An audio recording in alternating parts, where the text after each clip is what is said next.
and knowledge than ever. Part 1. Before I start, please do support for more amazing content and comments for part 2. Do consider to subscribe my channel and share my video to your friends and check out the description as well. Let's start the video. Pain. It was all he could feel. It was all he could think. It consumed him completely. The hateful glares of the villagers stood by watching as the children continued to kick him. The boy was lying in the middle of the street, curled tightly in a ball, protecting his head with his hands. He could hear their jeers and taunts as they encouraged the youths in their daily beatings of the boy. Why? Was a thought that echoed in the depths of his mind that broke through the haze of pain. Why do they do this to me? Why me? As these thoughts continued to circle through his head, a low growling could be heard by the hateful crowd.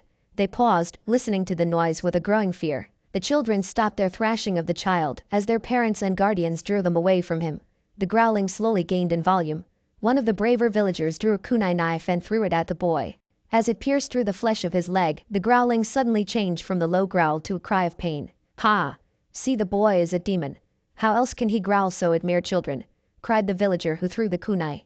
His cry was answered with cheers as the mob circled closer to the boy. Many drew knives and swords, while others grabbed nearby rocks and sticks to further torture the child. As they collected their new weapons, the boy raised his head. His golden spiky locks were stained with blood and dirt. His piercing blue eyes were dull as they surveyed the crowd. 3 lines marked each of his cheeks, giving the impression of whiskers. His 3-year-old body screamed in protest against the small movement. He had a moment of dread before a stick whipped his face down, drawing blood from his cheek. How dare you raise your head? Know your place, demon. You should have died the night you were born. Your filthy presence taints our town, and today is the day we shall finally cleanse that stain, screamed the man who had hit him. Many others joined him with their taunts and insults. None were very different from the original. Monster, demon, devil, just die. As their insults continued to ring in his ears, their blows rained down as hard as any storm. Through the pain and fear, the boy thought desperately, someone, help. Help me. Please, someone save me.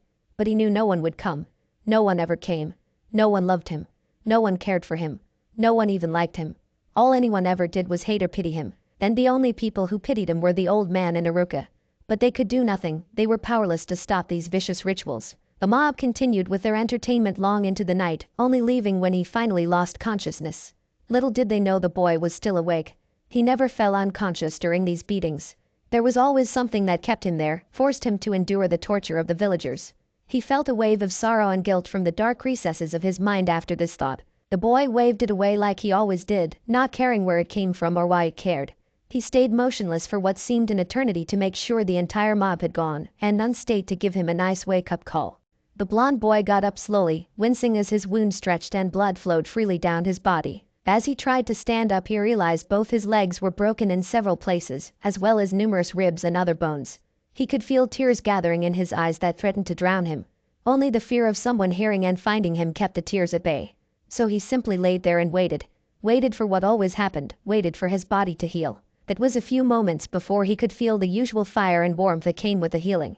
It was why he could take the beatings every day and not have his body destroyed before the next round with the villagers. He almost smiled as the warmth enveloped him and his wounds began to heal, but he didn't.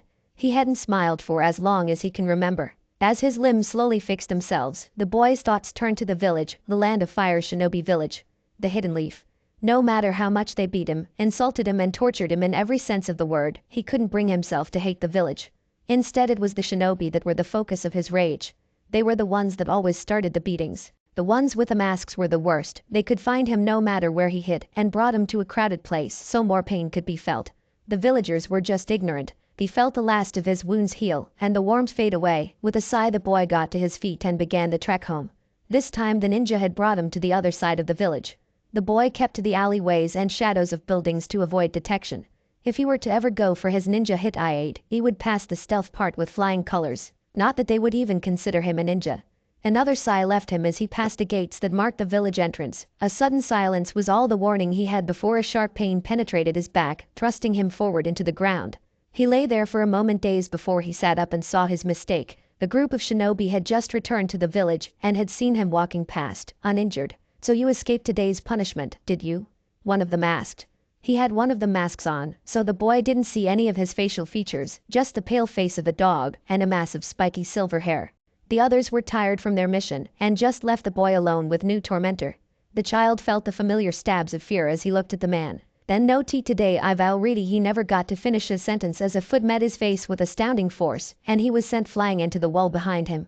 It's your fault he's dead, you demon, yelled the man as he continued to pummel the boy, and his fists coated themselves in his blood. Then the boy felt something from the man that he had never truly felt before, bloodlust. Hate-filled bloodlust. The man oozed it from every pore on his skin. Never before had someone beaten the boy with this much hate before. It shocked him, and he felt the icy fingers of fear bury themselves deep into his bones. They died and you lived. How is that fair? Why does the demon deserve to live and the hero die? The man seemed to be yelling more to himself than at the boy. The boy just curled into his usual position and waited for the pain to end. I should kill you, and I know how. With the jutsu that I myself created with his guidance, the man muttered finally after many agonizing hours. The boy's eyes widened as he realized that this man was actually going to end his existence. Many had threatened to but never actually committed to the act. The man stood back and made a succession of hand signs as the boy coughed up blood. A light chirping could be heard. The boy thought it was because dawn must be close and the birds were waking up. How sorely he was mistaken. Lightning had gathered around the man's hand, and the whips of it against the air caused a bird-like sound. The boy instantly knew the deadliness of this weapon and desperately looked for a way to escape, but the only way out was through the gates. He had never considered leaving the village. It was his prison and his home. A place where he was beaten, but a place where he could sleep. But right now the only thing the boy had in his head was survival. He started to run, away from the man and away from the hidden leaf. The man's smirk was hidden by the mask as he caught up to the fleeing child. He ran the lightning-covered arm through the boy and felt his insides burn from the contact. The boy let loose a scream of pain. His blood boiled as if every cell was on fire. The man wrenched his hand from the boy's gut and stared down at the child. He was still conscious and was still trying to flee, although he was reduced to a crawl. The man spat on the boy in disgust, turned on his heel and returned to the village. The boy kept crawling away from the village, away from the beatings and away from the pain. After many long, agonizing minutes that seemed like days, the boy realized he would not die from this. He started to weep as he kept crawling. The warmth that usually caressed him whilst healing was lost in the aftershock of the pain from the man. They kept crawling until the first rays of dawn broke over the tops of the trees, and still the boy was in pain. The healing was taking longer than it usually did, probably because the attack was more serious than the others. Weariness dragged on the boy as he crawled along. Soon though he could fight back the darkness no longer, and fell into the waiting arms of the abyss. Just before he blacked out he could hear someone in the distance. "Oh Kami. This boy needs serious medical attention. Shizune. Bring me my bag." 10 years later, it was early afternoon on the road to Hidden Leaf. The sun was still high in the sky, birds chirped greetings to each other in passing, and a young, blonde teenager stood on the crest of a hill and looked upon the gates to the village with sparkling eyes. He had 3 defined marks on his cheeks that gave the impression of whiskers. His hair was bright yellow and spiked in every direction possible. His eyes were the brightest blue and hid much behind their endless depths. Sitting faithfully by his side was a blood-red fox. The elegant head of the fox came up to the boy's waist, and 9 bushy tails waved back and forth through the air. 10 years, it's been 10 years since I've been here, he thought to himself as he surveyed the landscape before him. Are you sure you want to go back there, kid? A menacing voice growled from inside his head. You know how they are going to treat you, even with the old woman's help. The boy heaved a sigh and looked down at the fox who was staring at him intently. I know, he thought back to the voice. But Ka-san wanted me to do this. If she thinks this is best for me, then I will not question her, stated the boy in his mind as he walked down the hill and approached the gates. Very well, but know that if those miserable excuses of people do anything, I am here if you need me, growled the voice softly before fading away, back to the depths of his mind, and the fox trotted after his master. Thank you, Kyubi, whispered the blonde out loud before turning his attention to the looming village. The boy was dressed in simple traveler's clothes with only minimal hints of his ninja background. A plain black shirt covered with a dark orange jacket with many pockets hid his numerous kunai knives. A vicious-looking sword was strapped to his back, which ran nearly the entire length of the boy. His lower half was covered by baggy black pants with a shuriken holster strapped to his right thigh. He smiled briefly, remembering the bright orange jumpsuit he used to wear. If it wasn't for Ka-san, I would still be wearing it, he silently chuckled to himself. His ability to smile again had been recovered months after he was saved that dark day that led him from this village. Halt! A voice demanded, breaking the boy from his thoughts.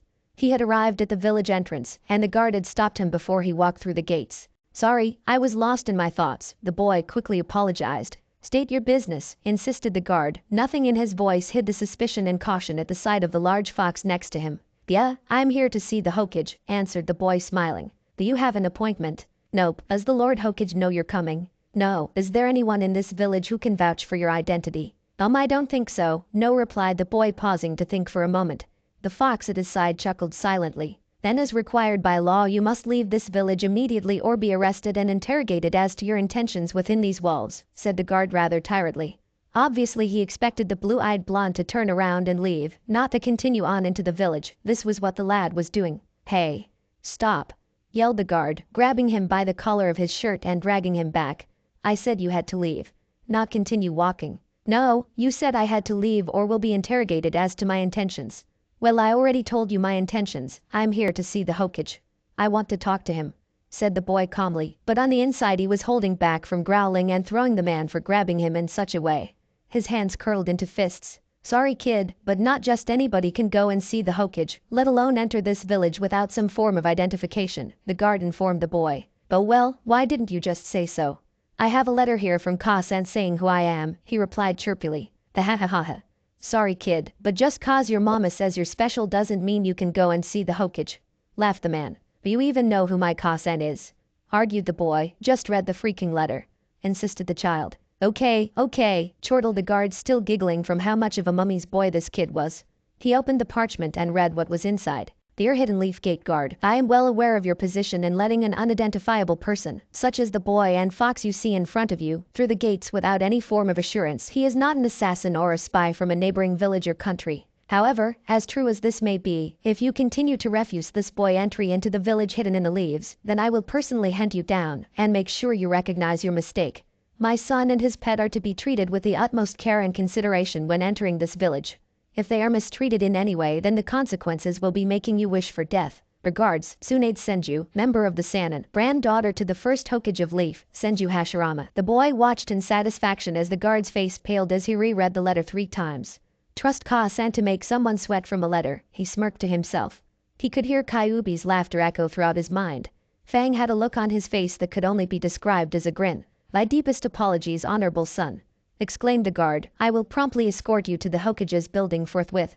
The boy watched as he scrambled to regain favor with the son of one of the legendary Sannin. Smiling, the boy stepped into the village for the first time in 10 years. Don't worry about it, and stop with that honorable son crap, just call me Naruto. Short chapter 1. No, sorry, but the others are gonna be longer. Stay tuned for more. The third Hokage was having a horrible day. First, one of his jounins tried to steal one of the village's prized secret scrolls. Then his grandson broke the record of attempted assassination of him today. And now sitting in front of him with a goofy grin on his face looking around the room was none other than the Jinchuriki of the 9-tailed fox demon and his pet fox. He heaved a sigh. The Sandaime knew after this encounter he would have a migraine the size of the Hokage mountain. Naruto could feel the eyes of the Hokage studying him and smirked on the inside. He has no idea how to handle me now, no idea of what my skills are, and no idea on whether I hold a grudge against the village, he thought to himself. Can you blame the man? Answered the Kyuubi, looking up at him. You disappear one day with no warning, and suddenly reappear 10 years later, claiming to be the son of one of the Sannin no less. I would hate to be in his position. My, is the killer fox going sentimental? Teased the boy. Shut up, Kit. He was one of the only people who ever treated you like you were an actual person. He may still be a lowly human, but he is far better than those other wretches of this miserable village. I still don't get why you want to actually help their sorry asses, protested the great demon lord. The fox by Naruto's side lifted the side of his mouth to bear a fang. Naruto just smiled and continued to survey the Hokage's office. Why are you here, Naruto? The question brought him from his thoughts, and he turned to regard the old man. This is my home, he replied simply. The third frowned. You have been missing for 10 years, and many believe you to be dead. From what I can gather, you have been adopted by Tsunade, and were most likely happier with her than you have ever been with this village. I suppose instead of why I should ask you what do you want, Naruto smiled brightly. Leave it to the third to figure out he had an ulterior motive to returning. Ha-sen said she wanted me to get proper experience as a ninja, instead of the brawls I'm usually dragged into with her over money problems. She said she taught me as much as she can, so she sent me here. I want to apply for the genin exams that take place tomorrow, he explained, wincing slightly as the memories of some of the past fights wormed their way into his head. The third was speechless. You want to what? I want to be a ninja and go for my genin Hitai-8, repeated the blonde. But you've had no training, protested the Hokage. The other students have been studying to be ninja at the academy for 6 years. Minimum. Not mentioning the training they do at home and in their spare time. You wouldn't be able to keep up with the others, let alone pass. He continued to rant and rave until Naruto finally decided to stop him. With a kunai at his throat. "Old man, I understand your reasons, but I am nothing like the punch bag I was before I left this village," growled the boy as he pressed the cold metal against the man's jugular. "For 10 years I have been training under Ka-san, one of the freaking Sannin. I know what's inside of me and I know of my heritage. I have power that you could hardly understand. I know you are saying this out of worry for me, but believe me, I am perfectly capable of handling myself." And with that he pulled the kunai back and sat back down. The third Hokage paused, thinking deeply about the implications this young child had insinuated. If he knew about the demon in him, then he could have access to his chakra and infinite knowledge, and if he really did know his heritage, Kami help us, he could be even more powerful than he was at his prime. Clearing his throat to get the blonde's attention, the third Hokage of the Hidden Leaf Village made his decision. "Very well, Naruto. In light of the evidence you have shown me," he rubbed his throat slightly, "I have decided you shall participate in the genin exams with my personal recommendation. I shall be your sponsor and caretaker as long as you live in this village without a guardian. You can live in your father's house that is located near the West Forest. It is protected by blood seals, so to get in you, I know how to get an old man." "I am well informed about many types of seals," interrupted the boy, who was grinning widely at his acceptance for the exam. "Very well. The exam takes place at precisely 0700 tomorrow morning in the academy. Do not do anything that would shame your name and in turn mine," he warned before smiling hugely. "Welcome back, Naruto." Naruto and Kyuubi walked through the village, observing the people and slowly making their way to Naruto's new house. Many of the villagers gave him suspicious or fearful looks due to the large fox trotting beside him. Naruto ignored them. He was used to people judging him. As he neared the West Forest, he passed the Nobles District, where prestigious families such as the Hyugas and Uchihas reside. A sharp whistling was all the warning he had before a shuriken buried itself in the ground just beyond his feet. Naruto paused and stared at the weapon, whilst Kyuubi sniffed at it. "Who are you, and what are you doing here?" demanded a voice. Naruto turned to see a group of kids his age staring at him. The one who had thrown the shuriken standing at the head of the group. He had black hair that spiked up in the back and reminded Naruto of a duck's ass. His onyx eyes stared at him coldly. "Don't you usually introduce yourself before asking someone their name?" asked Naruto, ignoring the piece of metal at his feet. He continued on. "Hey. Wait. Only nobles are allowed in this area of the village, and their guests," protested a girl with pink hair and matching dress. "Who were you invited by? I've never seen you around the village before," continued the pink-haired girl. Kyuubi had finished inspecting the shuriken and had now decided to inspect the girl. Inky squealed like the little girl she is, as the curious fox sniffed her up and down. Naruto held back a chuckle. Who knew the mighty demon lord would be acting like a curious cat? Naruto said in his head. He was shortly answered by a growl. "I need to act the part, don't I? This fox body has its own desires that I cannot control. I don't say anything about your primal desires, so you don't say anything about mine," retorted the great fox demon. Naruto just laughed silently. "Restrain your beast," screamed the pink-haired girl, as the fox finished sniffing all he could on 4 legs, and had opted to placing to paws on her front to sniff her face. His tail swung back and forth energetically. "And I meant to be the kid?" he asked silently, chuckling. "Shut it. Now call me over so they think you have some sense of control over me. I like the name Fang," he added. Naruto could feel the beast grinning in his head. Of course he had to pick a freaky name, at least it's better than Kyuubi. He would probably be chased out of town if he called the fox that. Shaking his head, still smirking, the blonde called for the fox. "Fang. Come here, stop harassing the girl. You've already eaten today," called the boy. The rest of the group visibly flinched at the implication of the fox eating human flesh. Kyuubi gave a fox grin at the girl before licking her face, and quickly padding over to his master, sat beside him and surveyed the group. The blonde-haired Kunoichi had come and helped the shaky pink-haired one, saying soothing words to calm down the girl. Naruto was dumbfounded on how anyone could be traumatized by getting licked in the face from a friendly animal, not that they knew he was far, far from friendly. The duck-butt-haired guy was still glaring daggers at Naruto, not noticing the distress of one of his friends. "I ask you who you were, and why you are in my clan's house," repeated the black-haired boy. Naruto quickly looked around him and discovered he was in the Uchiha clan's district. "Sorry for intruding, but I was just taking a shortcut to my house. If you'll excuse me." Naruto politely bowed and continued on his way, hands in his pockets and whistling an aimless tune. The boy who threw the shuriken quickly thought, the only other houses in that direction are reserved for the Hokage council members. I'm pretty sure I have never seen him here before, so he must be trying to break in somewhere to steal something. I will not have my home desecrated by some blonde idiot. Out loud he said, "You still haven't told me who you are." Plus foxes are shunned in this village, and your house can't be that way. Only Hokage council members are permitted beyond the West Forest. The sigh could be heard from the pink and blonde-haired Kunoichi. Sasuke-kun is so smart, they gushed. Naruto had to hold back the nausea that threatened to overcome him. Well, Sasuke-kun, my house is that way, so you're wrong there, and Fang cannot and will not be separated from me. Good luck trying, and I wish you a quick death, not like his usual ones, answered Naruto looking at the fox, who grinned at the mention of his name. Dinky screeched at this statement, and Sasuke was wincing on the inside, but his cold demeanor didn't betray his real thoughts. You still didn't tell us your name, he stated. Naruto scratched his head, thinking, what do you think, Kyuubi? Should I tell them my full name? Adopted name? Or a fake name?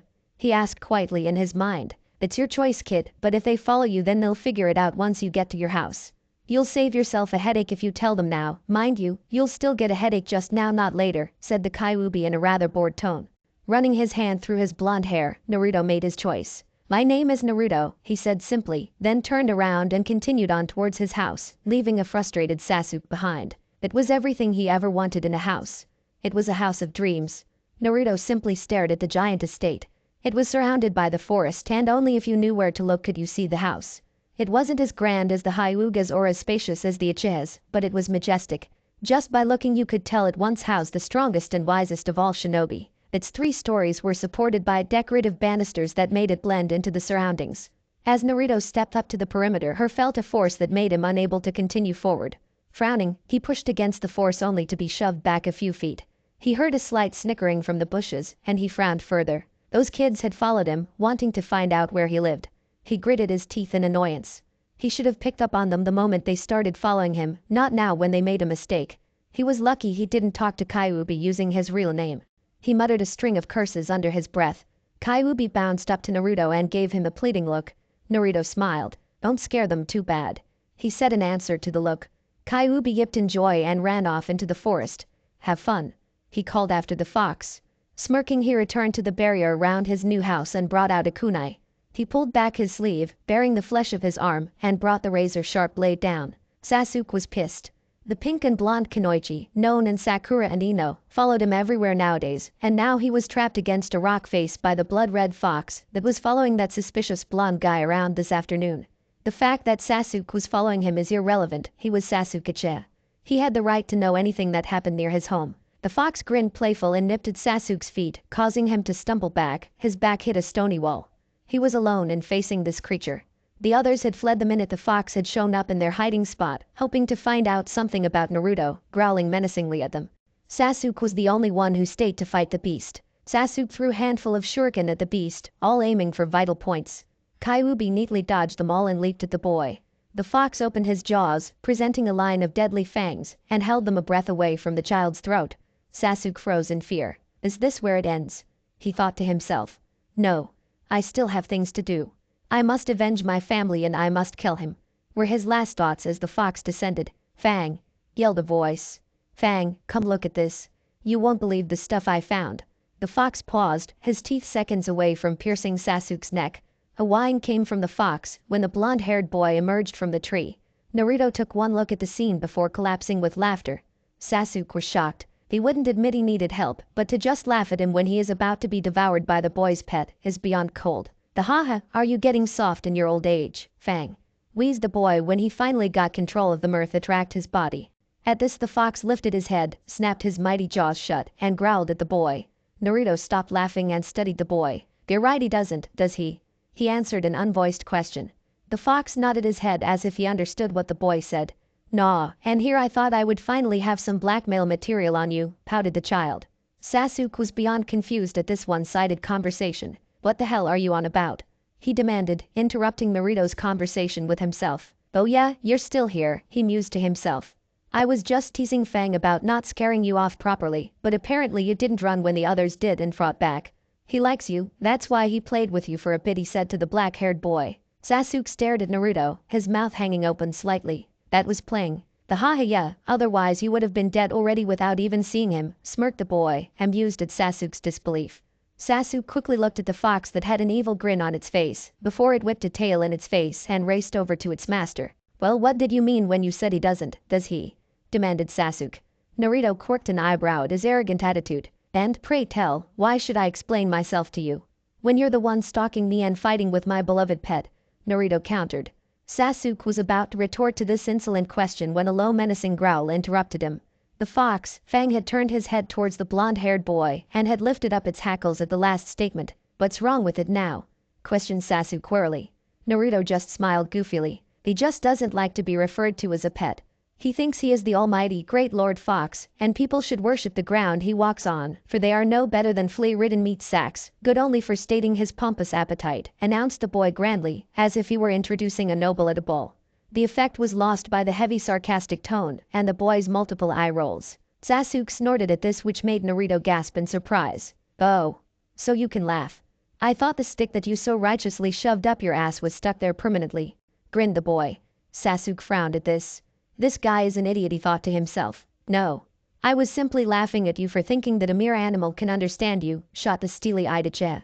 Naruto lost his grin and looked at Kyuubi with caution. "He dares to call me a mere animal," roared the demon in Naruto's mind. Now he doesn't know who he's talking to," quickly said the blonde in an effort to calm the raging creature. His pleas fell on deaf ears. Kyuubi had his head lowered and legs crouched in preparation for launching himself at the insolent child. His eyes glowed red, and his pupils were black slits. White fangs were bared as the growl increased in volume.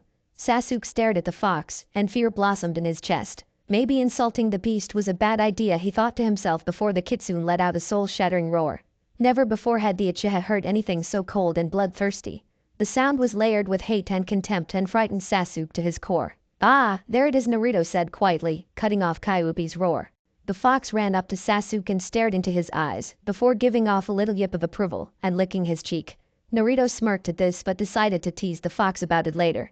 Right now he needed to deal with a very confused Uchiha in front of him. "What's there?" asked Sasuke when he gathered his thoughts. The roar had shocked him, but the lick on his cheek shocked him even more. Still grinning, Naruto sat down in front of the Uchiha and Kyuubi laid down beside him, wrapping his 9 tails about the boy and resting his head on his paws. "Fear?" said Naruto simply. Sasuke furrowed his brow as he tried to understand what Justy was saying. Seeing as the boy was getting nowhere, Naruto decided to elaborate. "Fang hates to be belittled and underestimated. Plus you intrigued him when you showed no fear of him as he was about to break your neck. So he decided that he wanted to scare you enough to show that you should fear him. He probably wants you to revere him as well, but he knows that's never gonna happen," he explained. "Oh, and he can understand you, and is probably smarter than any person you've ever met, so I advise against calling him a mere animal," finished Naruto, chuckling slightly. Sasuke was dumbfounded with this new information about the fox, who right now was following a butterfly's flight pattern with his nose. "Who are you?" asked Sasuke again, this time a little less arrogantly. Naruto sighed. "I've said already, my name is Naruto," the blonde boy said in a monotone. "He's hiding something. Something about his last name, or parents or clan, or damn it, he's hiding everything about himself. I only know his name," Sasuke thought in frustration. Naruto smirked at Sasuke's expression. Messing with people can be so much fun, he thought to himself. He faintly heard the Kyuubi chuckle in the back of his mind. "That doesn't tell me anything," exploded the Uchiha. He was tired of all the mind games and word tricks. He wanted answers. "How come I've never seen you before? Why are you in the nobles' district? Who gave you permission to come here? Why are you in this village?" demanded the Uchiha. Naruto thought for a minute while Sasuke was trying to regain his cool. "You've never seen me before because I arrived in the village today. I am in the nobles' district cause this is where I now live. The Hokage gave me permission to be here. And I'm in this village because Ka-san wants me to be a ninja, so I'm here to take the genin exams tomorrow," answered Naruto, counting each question of his fingers. "Is that enough of the Spanish Inquisition today? I'm hungry and I want to go home. Your parents are probably wondering where you are," added Naruto. Wrong thing to say, he thought instantly as a dark look came across Sasuke's face. "I don't have parents, so I can keep you here as long as I want," covering his moment of weakness with that one arrogant statement. "So he's kinda like me," thought Naruto. Instead he said, "Well, you know all about me now, so tell me about you. Name, family, likes, dislikes and stuff like that. So far all I know is that them girls called you Sasuke-kun," finishing his sentence in a mock girl tone. Sasuke looked at him for a moment, his face blank of all emotion. "My name is Sasuke Uchiha, last of the Uchiha clan, holders of the Dijutsu Sharingan. I don't like many things and dislike everything else." Naruto whistled lowly. "You're an Uchiha, huh? He will be a powerful ninja when he gets his head out of his asses," thought Naruto. Of course he had heard of the Uchiha massacre.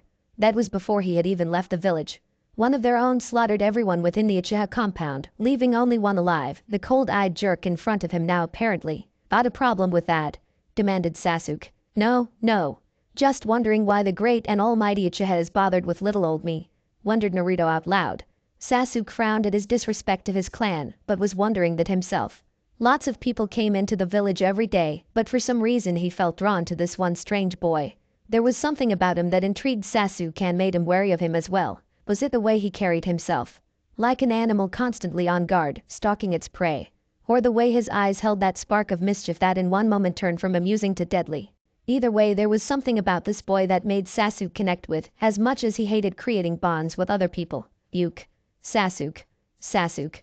Yelled the blonde, trying to bring the onyx-eyed boy out of his thoughts. He looked up and around him, noticing that it had gotten dark during their conversation. The fox had its head resting in Naruto's lap and was dozing, while the boy the fox was using as a pillow was staring at him with a hint of concern. You okay there? You fully spaced out for a while, stated Naruto. Unknown to Sasuke, he was checking his vital signs. Sorry, just lost in my thoughts, said Sasuke. Wait, did he just apologize? Him. The great Sasuke Uchiha, he never apologized. He was always right and the other person always wrong.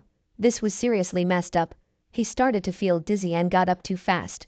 He swayed on his feet before feeling something support him. Looking down, he saw the fox leaning against his thigh, staring up at him with those blood-red eyes. Be sure you're okay. You might have caught something sitting here for hours, asked Naruto. Would you be able to make it back to your compound all right? It's pretty far from here, and if you don't know where here is, then you're pretty screwed, Naruto said, frowning slightly. He was torn between helping someone and keeping people out of his home. He didn't want to make too many routes here in case it made it harder for him to leave. Sasuke snorted. I'm fine, idiot. I have the exam tomorrow, so I won't get sick, and I know my way around here like the back of my hand, he claimed, putting on a front to once again cover for his weakness. The cocky attitude settled it for Naruto. That's it, you're staying at my place tonight, he said flatly, leaving no room for argument. It didn't stop Sasuke from trying anyway. But before a sound even came out of his mouth, Naruto spoke over him with his fingers held up. 1. You don't know where you are, so you would just get lost trying to find your way back home. 2. You are obviously tired from today and are feeling weaker than normal, so I doubt you could even make it home. 3. I need someone to show me to the academy tomorrow morning, as I am taking the exam too. Counting off each point as he said it, Sasuke glared at him, then frowned more. You're taking the exam tomorrow? He asked. Yeah, I said my Ka-san wanted me to be a ninja, but you haven't been through the academy. How are you going to get let into the exam? Personal recommendation from Ka-san and the Hokage. They say I have enough experience and power to pass the exam, so I am allowed to take it, Naruto answered, smiling, remembering how he convinced the Hokage to let him take the exam. Bet that the old man hasn't had a scare like that in a while, he thought with satisfaction. Sasuke was once again speechless at this boy who just walked into his life. Personal recommendation from the Hokage? He asked in disbelief. Naruto raised an eyebrow. Yeah, him and Ka-san, he confirmed. Wait, who's your Ka-san? I don't even know his last name, he thought to himself. She'd rather I didn't tell people about her yet. Rather I prove myself with my own skills than brag with her name, Naruto answered, shrugging his shoulders. Sasuke stored this bit of information in the back of his head.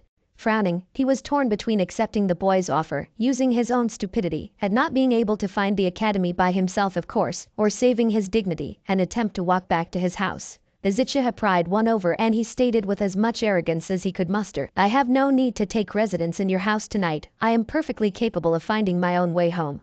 If you have need of my help, then meet me out front of my compound tomorrow morning at 6, and you can follow me to the academy. Naruto smirked at his self-righteous attitude and decided to slide. Thank you for your most gracious and humbling offer, oh great Sasuke. I fear my presence taints you, so I shall remove myself. Until tomorrow then, Naruto finished with an exaggerated bow, grinning the whole time, before getting up and walking back to his new house, Kyuubi on his heels. Idiot, thought Sasuke as he made his way back home. At least it's going to be interesting tomorrow. Naruto was seriously regretting his decision of allowing the Uchiha to show him the way to the academy. He was receiving many curious looks of almost every passerby and death glares from every female in the village. Kyuubi was loving the attention and was frolicking around their legs as they walked, showing off his fluffy tails and graceful body. He wanted to keep a low profile for at least a week. It was like they'd never seen the Uchiha with another living being before.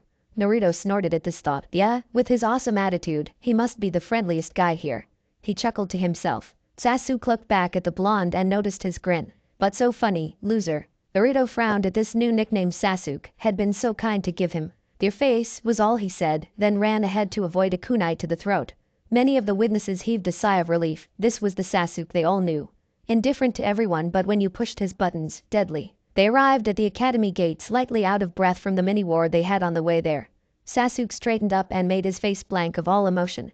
Even the flush he got from running was wiped from his face. Naruto looked at him curiously before they headed in different directions. Sasuke had to get to his class, and Naruto had to be enrolled for the day. As Naruto waited outside the classroom to be introduced to the rest of the class, he turned to the fox by his side and spoke to him seriously. "Please, try and restrain yourself from sniffing everybody in there," he whispered urgently. "I do not want you kicked out for causing a scene. Try to use your best behavior. If you do, there'll be a rabbit in for you," he bargained, hoping the message will stick. "Make it 3 and you have a deal. You worry too much, kid. From what I can smell, someone has a liking for bugs and another for dogs. We shouldn't stand out much," was the creature's calm reply. "Do, and that's no excuse. You almost ate the pink chick from yesterday. Just stay by my side and look cute. You've been pulling it off rather well lately," he added as an afterthought. Kyuubi growled. "Do and a half and I do not do cute. I am a feared demon in the underworld and you will do good to remember that, kid. And I didn't eat her. I was just trying to figure out how there could be a pink-furred human. Haven't seen one before." The fox mused. "Deal? Now shut up and don't speak to me unless it's urgent. I don't want people to think I'm crazy and talk to myself." The blonde had barely finished talking when the door in front of him opened and his new sensei stood there. He stared at him blankly for a minute before whispering, "Then Naruto." Naruto smiled at the man. "Hello, Haruka-sensei. Long time no see," he said bubbly to the shocked ninja. He liked Haruka. He was decent to him when he was young, before he left the village. "You're the new student today who's taking the exam?" he asked in disbelief. "Yup. The old man gave me his recommendation, and so did Ka-san," explained the blonde youth. Haruka frowned at the mention of a Ka-san. The boy was an orphan. Both his parents died when he was born. He decided to talk to the Hokage about it later. Right now the other students in his class were getting curious as to why he was standing in the doorway for so long. "Attention class. Today we have a new student who will be participating in the Genin exams with you. Please make him feel welcome," announced Haruka, stepping aside to reveal Naruto and Kyuubi. "Please introduce yourself." "Hi. My name is Naruto and this is Fang. We arrived yesterday. Pleased to meet you all," Naruto recited a little bored. He surveyed the class. A few stood out. Sasuke was sitting by himself, staring out a window, oblivious to Naruto's arrival. No surprises there.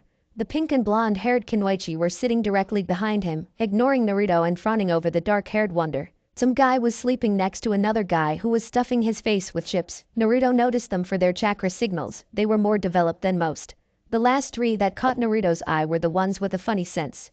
One boy who wore a trench coat and he had the scent of insects about him. What interested Naruto that it wasn't just about him the scent lingered, it was in him too.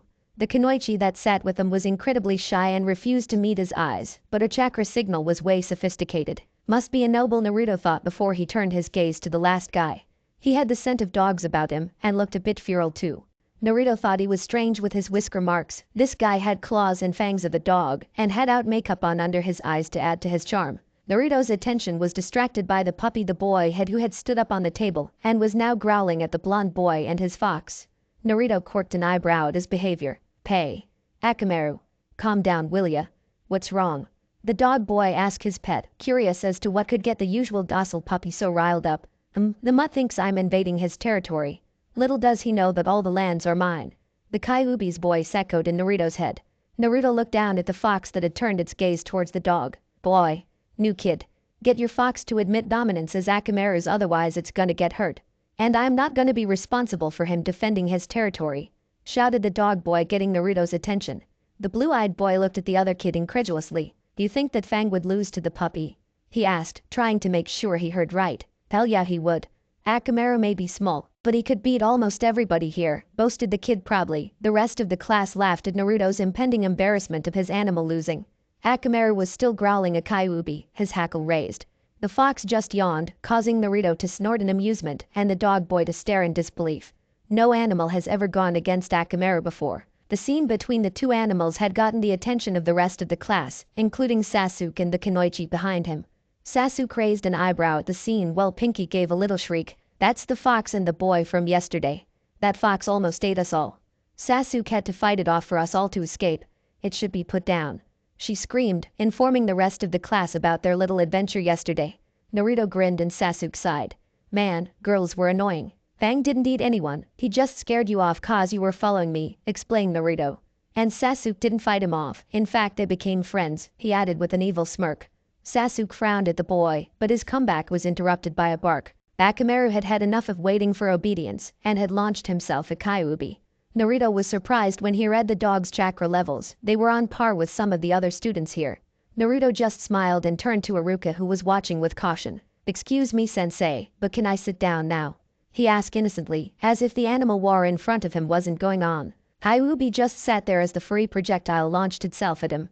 So much for not making a scene, he thought to himself as he stretched lazily, avoiding the puppy as he did so. Akamaru landed and growled at the fox, before launching himself again. Kyuubi looked calmly at the animal before whipping out one of his tails and tripping the creature. Akamaru got to his feet and attacked again, only to be diverted with another tail. Bum? Yeah, sure, just pick any seat, he said distractedly, watching the fox play with the dog. Kyuubi finally got tired of messing with the puppy. Stretching a bit he focused his gaze on the furious animal. Akamaru was inches away from the fox when he found he could not move. Each of his limbs was held down by a tail and his torso held down by 3 more. Akamaru stopped his struggling and stared at the larger animal with a hint of fear. The classroom fell quiet as they waited to see who the victor was. A low, menacing growl slowly built in Kyuubi's throat that erupted into an ear-shattering roar. Naruto went over to the fox and hit him on the head, effectively cutting off the sound. Remember our deal, he said to the fox quietly, making sure he was the only one who heard.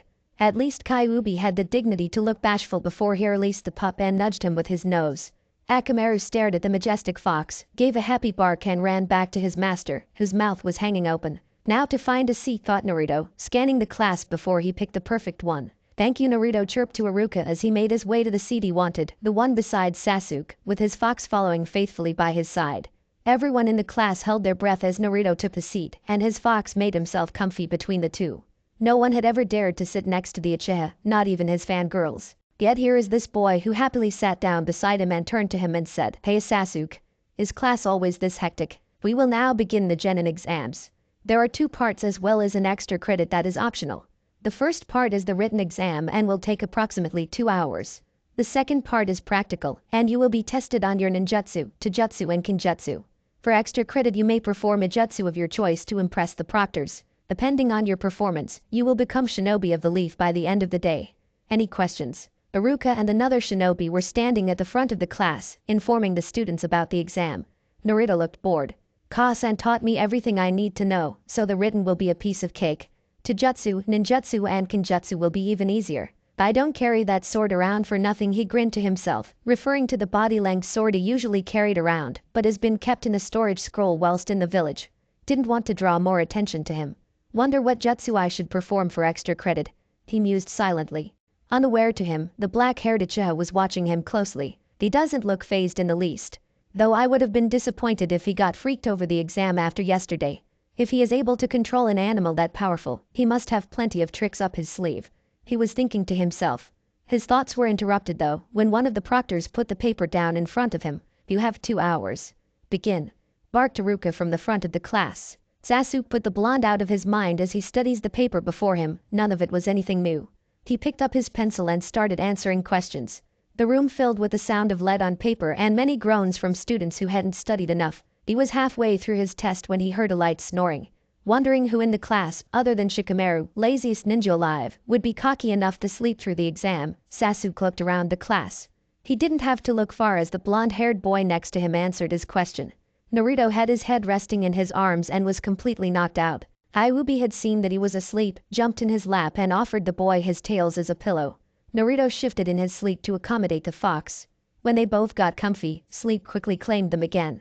Sasuke just looked at the pair in disbelief. He wasn't even halfway through his test and was most likely ahead of the majority of the class. He quickly looked at Naruto's page that was peeking out from his arm. It was completely filled with neat handwriting, filling nearly every crevice on the page. Sasuke was dumbfounded, again.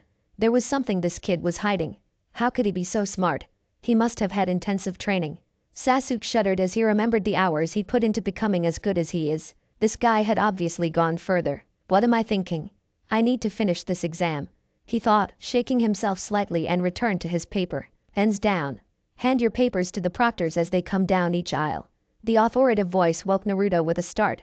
He yawned and stretched, eyeing the class. Many looked worried about their answers, and some were still trying to cram as much as they could onto their papers. Naruto smirked. He had passed with ease.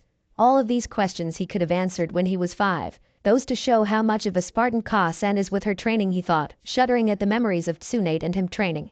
He quickly glanced over at his bench partner, expecting him to be in the same state of panic the others were, but was surprised to see him staring out the window, his head resting on one of his hands. Well, the mighty Uchiha must have some brains in him if he's this calm, or he's just really cocky and thinks he's aced it anyway. His thoughts were interrupted once again by Iruka giving instructions about the next part of the exam. When your name is called, please come down to the front of the class and perform the taijutsu techniques asked of you. After that, please return to your seat and wait for the next part of the exam. This was the part Naruto had been waiting for. He hoped he wasn't first so he could observe the level of the other students and therefore dumb down his talent so he doesn't stand out. But of course the universe is a jerk, and the first name to be called out was Naruto. Please come down to the front. Naruto sighed and picked Kyuubi of his lap and placed him on his seat before walking down to the front of the class. He could feel the stares of all the other students on him, wondering just how good this new kid really is. Please take your fighting stance, instructed Iruka. Naruto could see a proctor taking a different fighting stance across from him.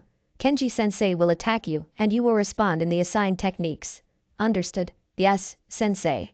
Naruto said, bored tone creeping in slightly. Very well, Kenji-sensei will attack you with a straight left hook. You will respond by blocking the attack and initiating a counter-attack of your choice. From then on it will be free sparring, and we will grade you on how well you stand up against a fellow shinobi. Yes, sensei. Naruto said again, this time not bothering to hide his impatient sigh. The ninja in front of him, Kenji, was obviously offended with his attitude, and a slight malicious shine came into his eyes. The student body grinned at the stage in front of them. Kenji-sensei had a short temper, and if you were on the receiving end of it, you would be in the hospital within minutes of the words leaving your mouth. He wasn't a well-liked teacher, and there were numerous rumors about him abusing many young children, but none were proven, and if you dared to go against him, well, those who had decided to move town. The dog boy, Kiba, was smiling more than the others. This was the perfect way to get back at the new kid for the humiliation he had suffered earlier. Kyuubi lifted his head from his paws and yawned after his nap, being awakened after all the noise. Seeing his master in a fighting pose, he gave a little growl and jumped down from Naruto's seat to go stand by his master. That's alright, Fang, Naruto said, his eyes never leaving his opponents. The fox paused, tilted its head to one side before sitting down out in front of the class, but away from the fight. He gave a yip to say he understood, causing Naruto to turn and smile at him. The moment his back was turned, Kenji struck. Fortunately for Naruto, he was prepared for such an underhanded trick. Fighting in brawls most of his life, he had learned to defend against a lot of them. As Kenji's fist flew straight towards his chin, Naruto quickly sidestepped and avoided the blow. Remembering the instructions was to block, he raised his hands and grabbed a hold of the fist, and using his momentum, threw the abusive instructor over his shoulder and into the wall. The class was stunned. No one had ever gotten the upper hand against Kenji before. Cursing could be heard from the pile on the floor that was the fallen instructor. Bad move, kid, he growled quietly but full of malice. Now it's time to spar. His sick twisted grin showed Naruto the delight he gained from beating weaker opponents. This revelation erased the boredom Naruto was experiencing until now. Remembering his own tortured past, his mind was made up. Exam or no, he would put this bastard into his place. Kenji gave a battle cry as he launched himself at Naruto.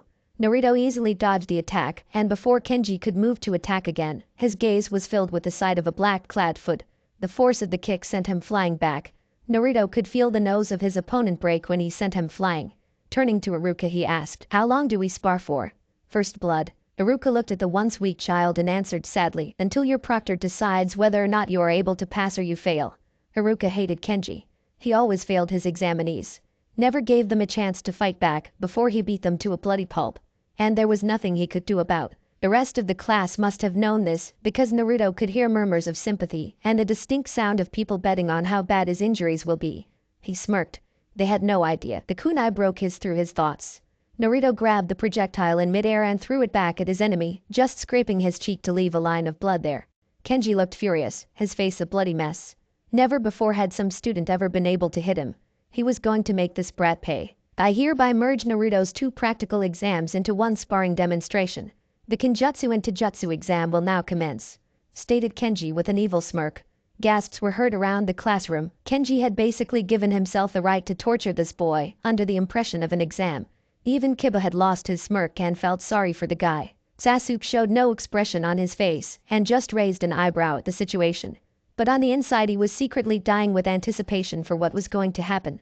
He had no doubt in his mind that Naruto could beat Kenji. The question was just how bad. Iruka was gripping the desk so hard his knuckles had turned white. He remembered when Naruto was a boy and he used to take him out for ramen when he after one of his daily punishments. The child had just smiled and laughed as though nothing was wrong. He felt the urge to protect him, but was powerless to do so. And here he was again in a situation where he could do absolutely nothing to help. Naruto turned and saw the distress of his sensei and smiled at him. That smile completely threw Iruka off. It was full of confidence and mischief. Naruto turned his attention once again to Kenji. "Denji-sensei," he asked in a mocking tone. "Because I am new here, what weapons are we allowed to use?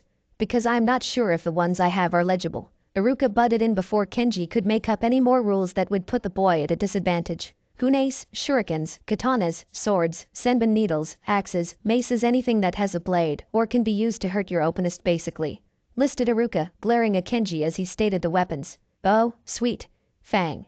Naruto called to his fox that ran up to him upon his call. Iruka was about to say that animals can't be counted as weapons when the fox seemed to catch fire and disappear. "Show off," he heard Naruto mutter. Before Iruka could say anything more, Kenji had decided to attack. Pulling out numerous kunai knives, he threw them all at Naruto with deadly precision. Naruto smirked at his attempt to injure him before moving. To all but the Chunin level of ninja, he seemed to disappear. The students cast confused looks around, searching for the blonde-haired boy. Naruto reappeared holding a wire and a bunch of kunai.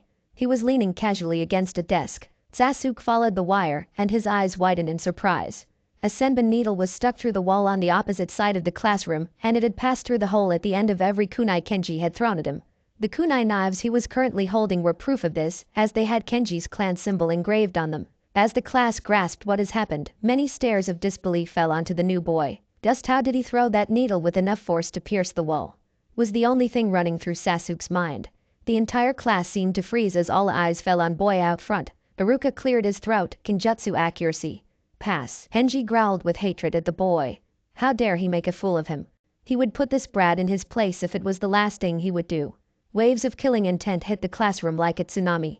Those who weren't strong enough to withstand it collapsed from the mental strain.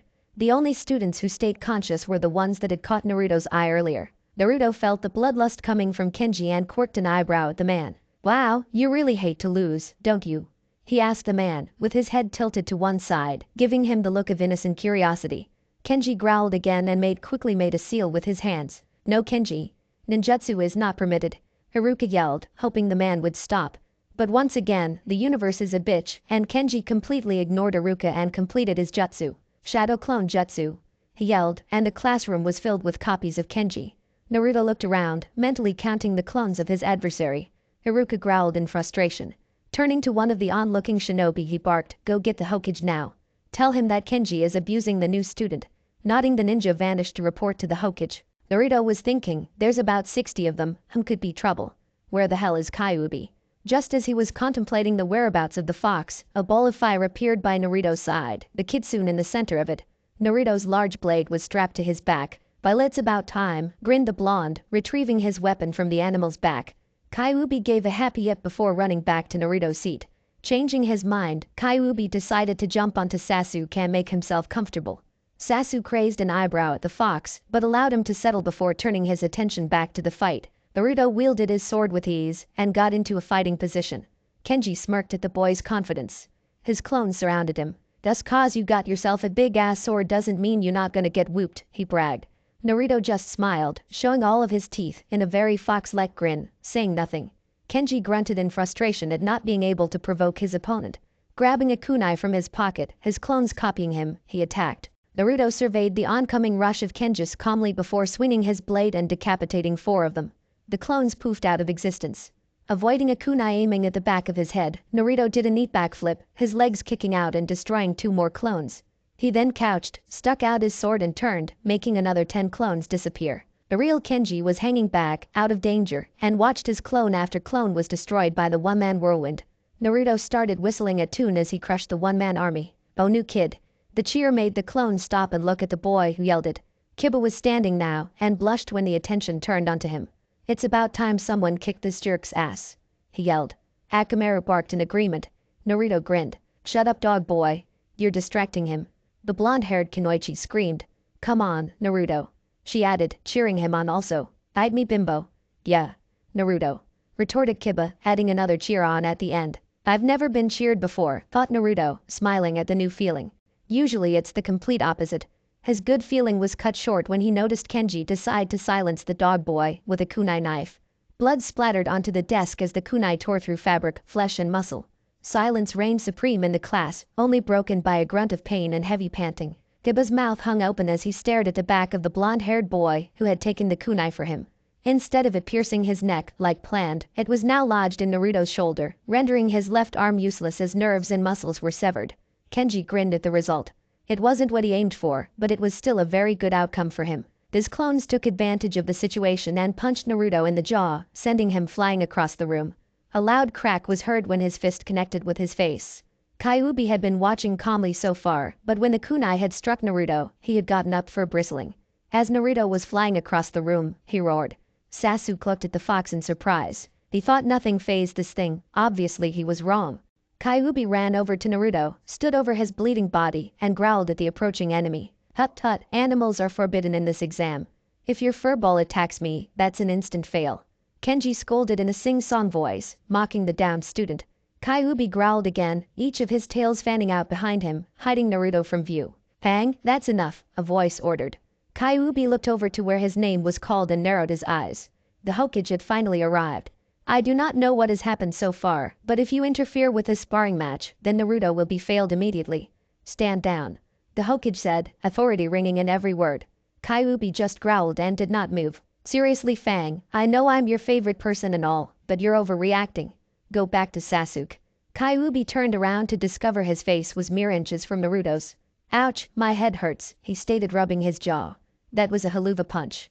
Must have been infused with chakra of something, he stated. Kyuubi stopped growling. Looking him once over, he licked his face and ran back over to Sasuke, where he sat, but this time more alert to the fight. Getting to his feet, he pulled the kunai out of his shoulder. Blood started pumping down his now useless arm. Hey old man, is it within the rules of this fight to disable your opponent? He asked the Sandaime. Everyone gasped at the blatant disrespect toward the village's most renowned ninja. The Hokage just ignored it. Yes, if you use Taijutsu or Kinjutsu. He answered calmly before turning to Iruka. I feel like watching the end of the Genin exams. Fetch me a chair. Iruka nodded and hurried to do his bidding. Now continue on with the match. It won't last that much longer, Naruto muttered under his breath, his eyes narrowed as he gazed at Kenji.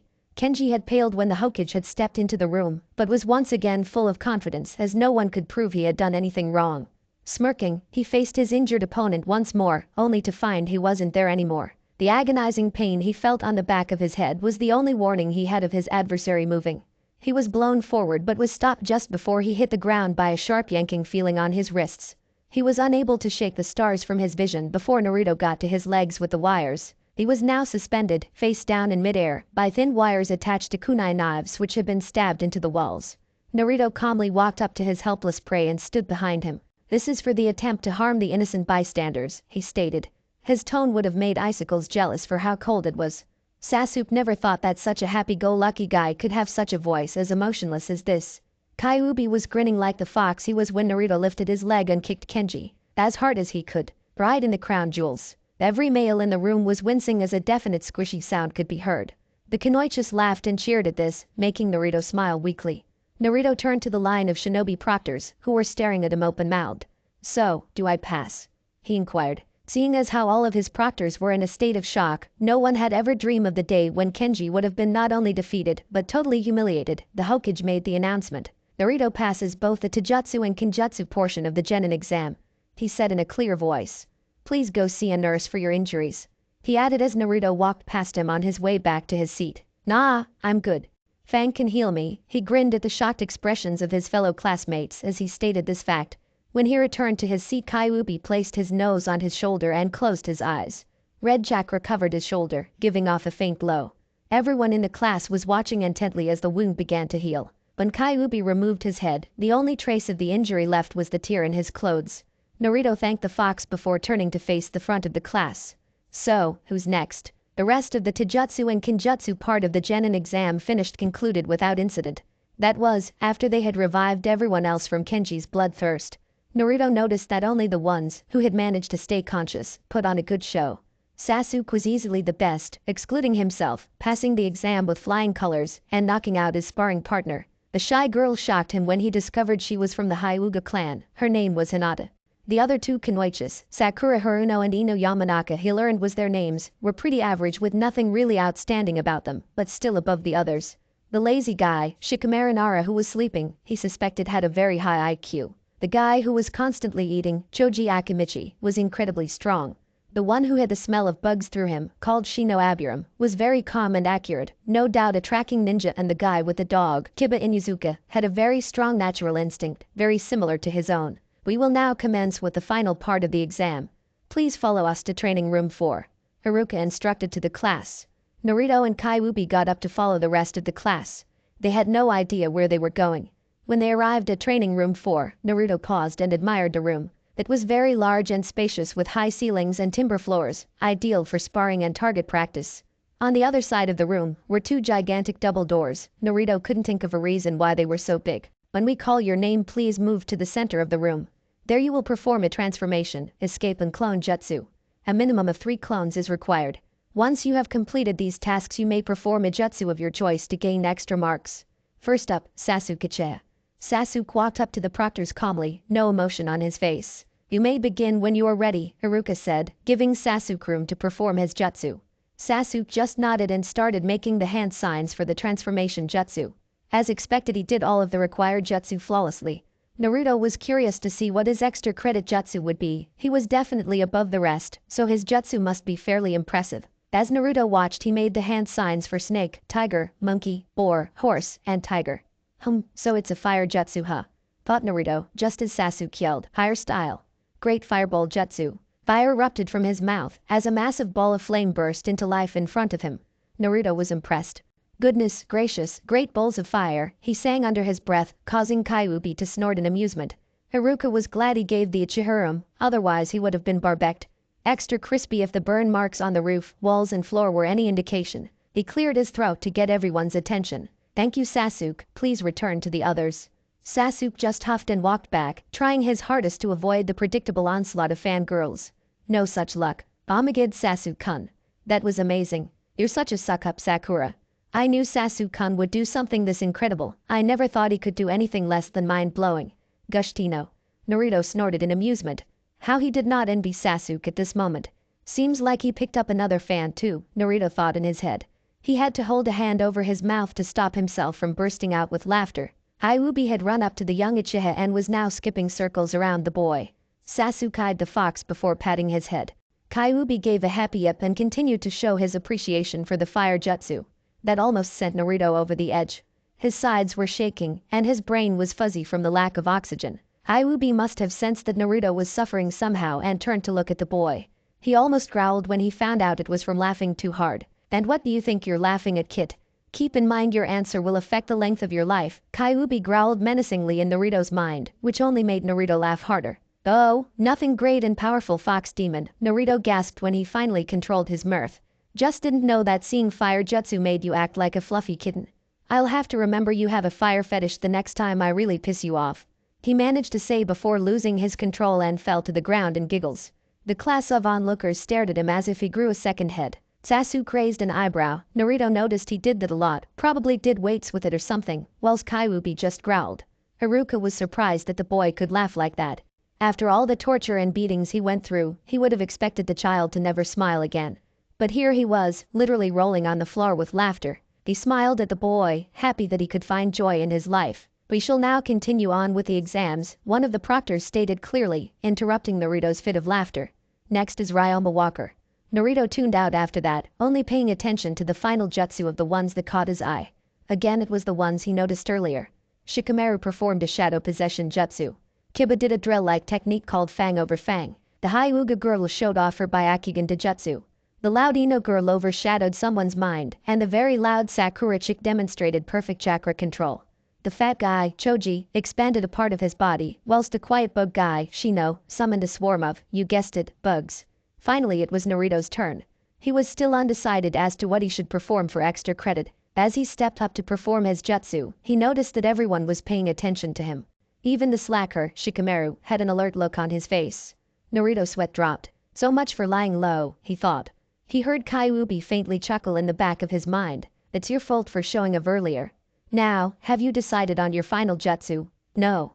What should I do? Should I summon the 5 guardians? Perform the Rasengan? Create 1,000 shadow clones? I know.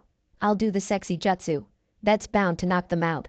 Well, at least the males anyway. Maybe I should add a guy for more impact. Stop. Just stop there. I will not have my reputation tarnished from associating with someone who resorts to that to try and impress some other pathetic human. I thought that old woman raised you better. That's it, Naruto exclaimed in his mind. I know the perfect thing. Kyuubi was quiet as he viewed the idea forming in Naruto's mind. He gave a small purr of satisfaction at the choice. Now I just need something to actually work on, he thought to himself. And for once, the universe delivered. Just as the idea formed in his head, a bird crashed into the window outside and dropped to the ground. Hang. Fetch. Naruto ordered out loud.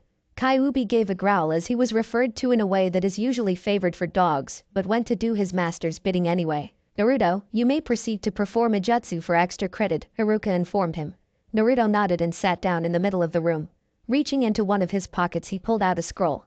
Opening it, he withdrew a handful of senbon needles and a scalpel. Everyone was quiet as they waited for something to happen. Hurry up already, yelled an impatient Kiba. Naruto frowned. I'm waiting for Fang to return. I can't perform my jutsu until he gets back with what I need. Just as the words left his mouth, another ball of fire erupted in the center of the room. Seriously, the thing you have for fire is getting a little creepy, Naruto muttered under his breath, just out of Kyuubi's hearing. He then stared at the fox and instantly knew why he had taken so long. I only needed 1 bird, you stupid furball. Not 100 of them. He yelled at the fox. Kyuubi just shrugged his shoulders as he dragged the piece of material covered in numerous feathered bodies over to Naruto. Naruto, what are you going to do with all of those birds? Asked a very confused Haruka. Each of the birds was injured in some way.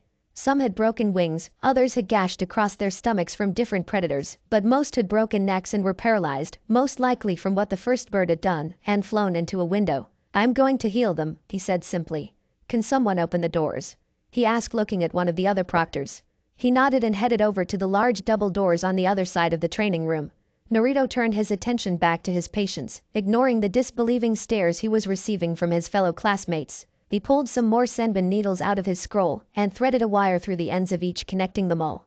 When he had threaded enough needles for each bird, he closed his eyes and concentrated. Everyone in the room could feel the buildup of chakra. Naruto started to glow a faint red as each of his needles were lifted into the air by the string that now pulsed with his chakra. Suddenly his eyes snapped open and each needle buried itself in a feathered body. Students gasped as the needles pierced the already winded birds. Sakura was shocked anyone could be so cruel. Hey, don't hurt them. Quick, we can take them to a vet. She shouted out, running to stop Naruto from further torturing the poor creatures. She was stopped halfway to her target by Kyuubi. Out of my way, you stupid fox. She screamed at the kitsune. Kyuubi growled at her and refused to move. Boy, Haruno, shut up. Just watch. Sakura turned to see Sasuke glaring at her, before retuning his attention to the blonde sitting in the middle of the floor.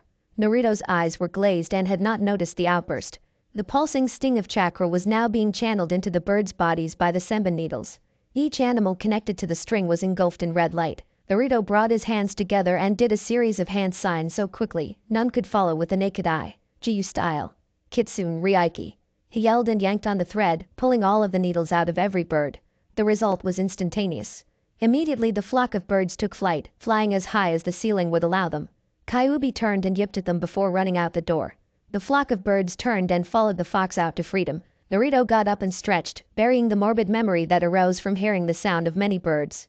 Haven't healed that many in a while. Ka-san would be disappointed. He thought, then turned to the proctors and smirked at their expressions. Haruka had his mouth hanging open so far it was almost hitting the floor. The proctor who had opened the door had dropped his clipboard and the other one had lost the ability to stand properly. Naruto just shrugged and returned to the other students, who gave him a wide berth, like he was some deity that had graced them all with his presence. Sasuke just stared at the blonde boy, his face not revealing any of his actual mind state, complete astonishment. But Naruto walked over to him, he just nodded as if he saw this thing every day. Naruto grinned and leaned against the wall to wait for the results of the genin exams. Naruto walked along the main street of the village, with Kyuubi at his side. He needed to find some place to train. He was very out of shape if healing a few dozen birds took as long as it did before. He didn't want to do it around his house in case he drew any more unnecessary attention to himself. He felt a pang of sadness as he thought about the results of the exam. That had shocked him, but everyone had passed. Naruto frowned when he heard this. If every academy graduate was becoming a ninja, then the Leaf's military force would be much greater than it is now. There must be another test when they select teams, he thought as the entire class erupted in cheers. He then turned his attention back to Iruka, who was giving each student their scores. Each student got a mark out of 100 for each section of the exam. Naruto only paid attention to the people who he had actually bothered to remember the names of. Shikamaru. Written 95, Taijutsu Kenjutsu 67. Ninjutsu 72. Tsunade.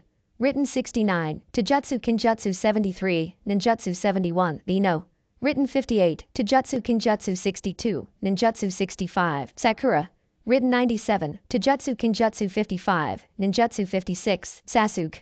Written 99, Taijutsu Kenjutsu 100, Ninjutsu 100. Giba. Written 52, Taijutsu Kenjutsu 87, Ninjutsu 84. Shino. Written 88, Taijutsu Kenjutsu 63, Ninjutsu 91. Joji. Written 58, Taijutsu Kenjutsu 61, Ninjutsu 68. This only confirmed Naruto's thought about them earlier, though he was surprised that the Sakura girl was so smart. When it was time for Naruto's results to be called out, he noticed that everyone was paying attention. Obviously the guy who kicked the shit out of Kenji would get a good mark. Naruto. Written 100 plus 10, for pointing out a mistake on the paper, correcting it and answering in full with extra detail. Taijutsu Kenjutsu 100 plus 10, for going against an opponent who used ninjutsu and still stuck to the restrictions given beforehand. Ninjutsu 100. Everyone was stunned. Nobody had gotten a perfect score since the child genius Itachi Uchiha, not to mention the extra marks. Naruto just shrugged and continued stroking Kyuubi, who was happily sprawled on his desk. Class is dismissed. Come here tomorrow at 0700 and you will be put into your teams, Haruka announced before leaving. Naruto had a moment of peace before he felt the enormous killing intent behind him. Turning, he saw Sakura and Ino staring daggers at him. What?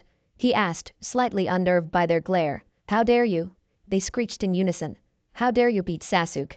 Sasuke is the best, so he should have received the best mark. You shouldn't outdo him, loser. You only got better than him because the teachers were nice on the new kid. Don't get cocky, jerk. Next time he'll beat you. Naruto's ears were almost bleeding when they finished.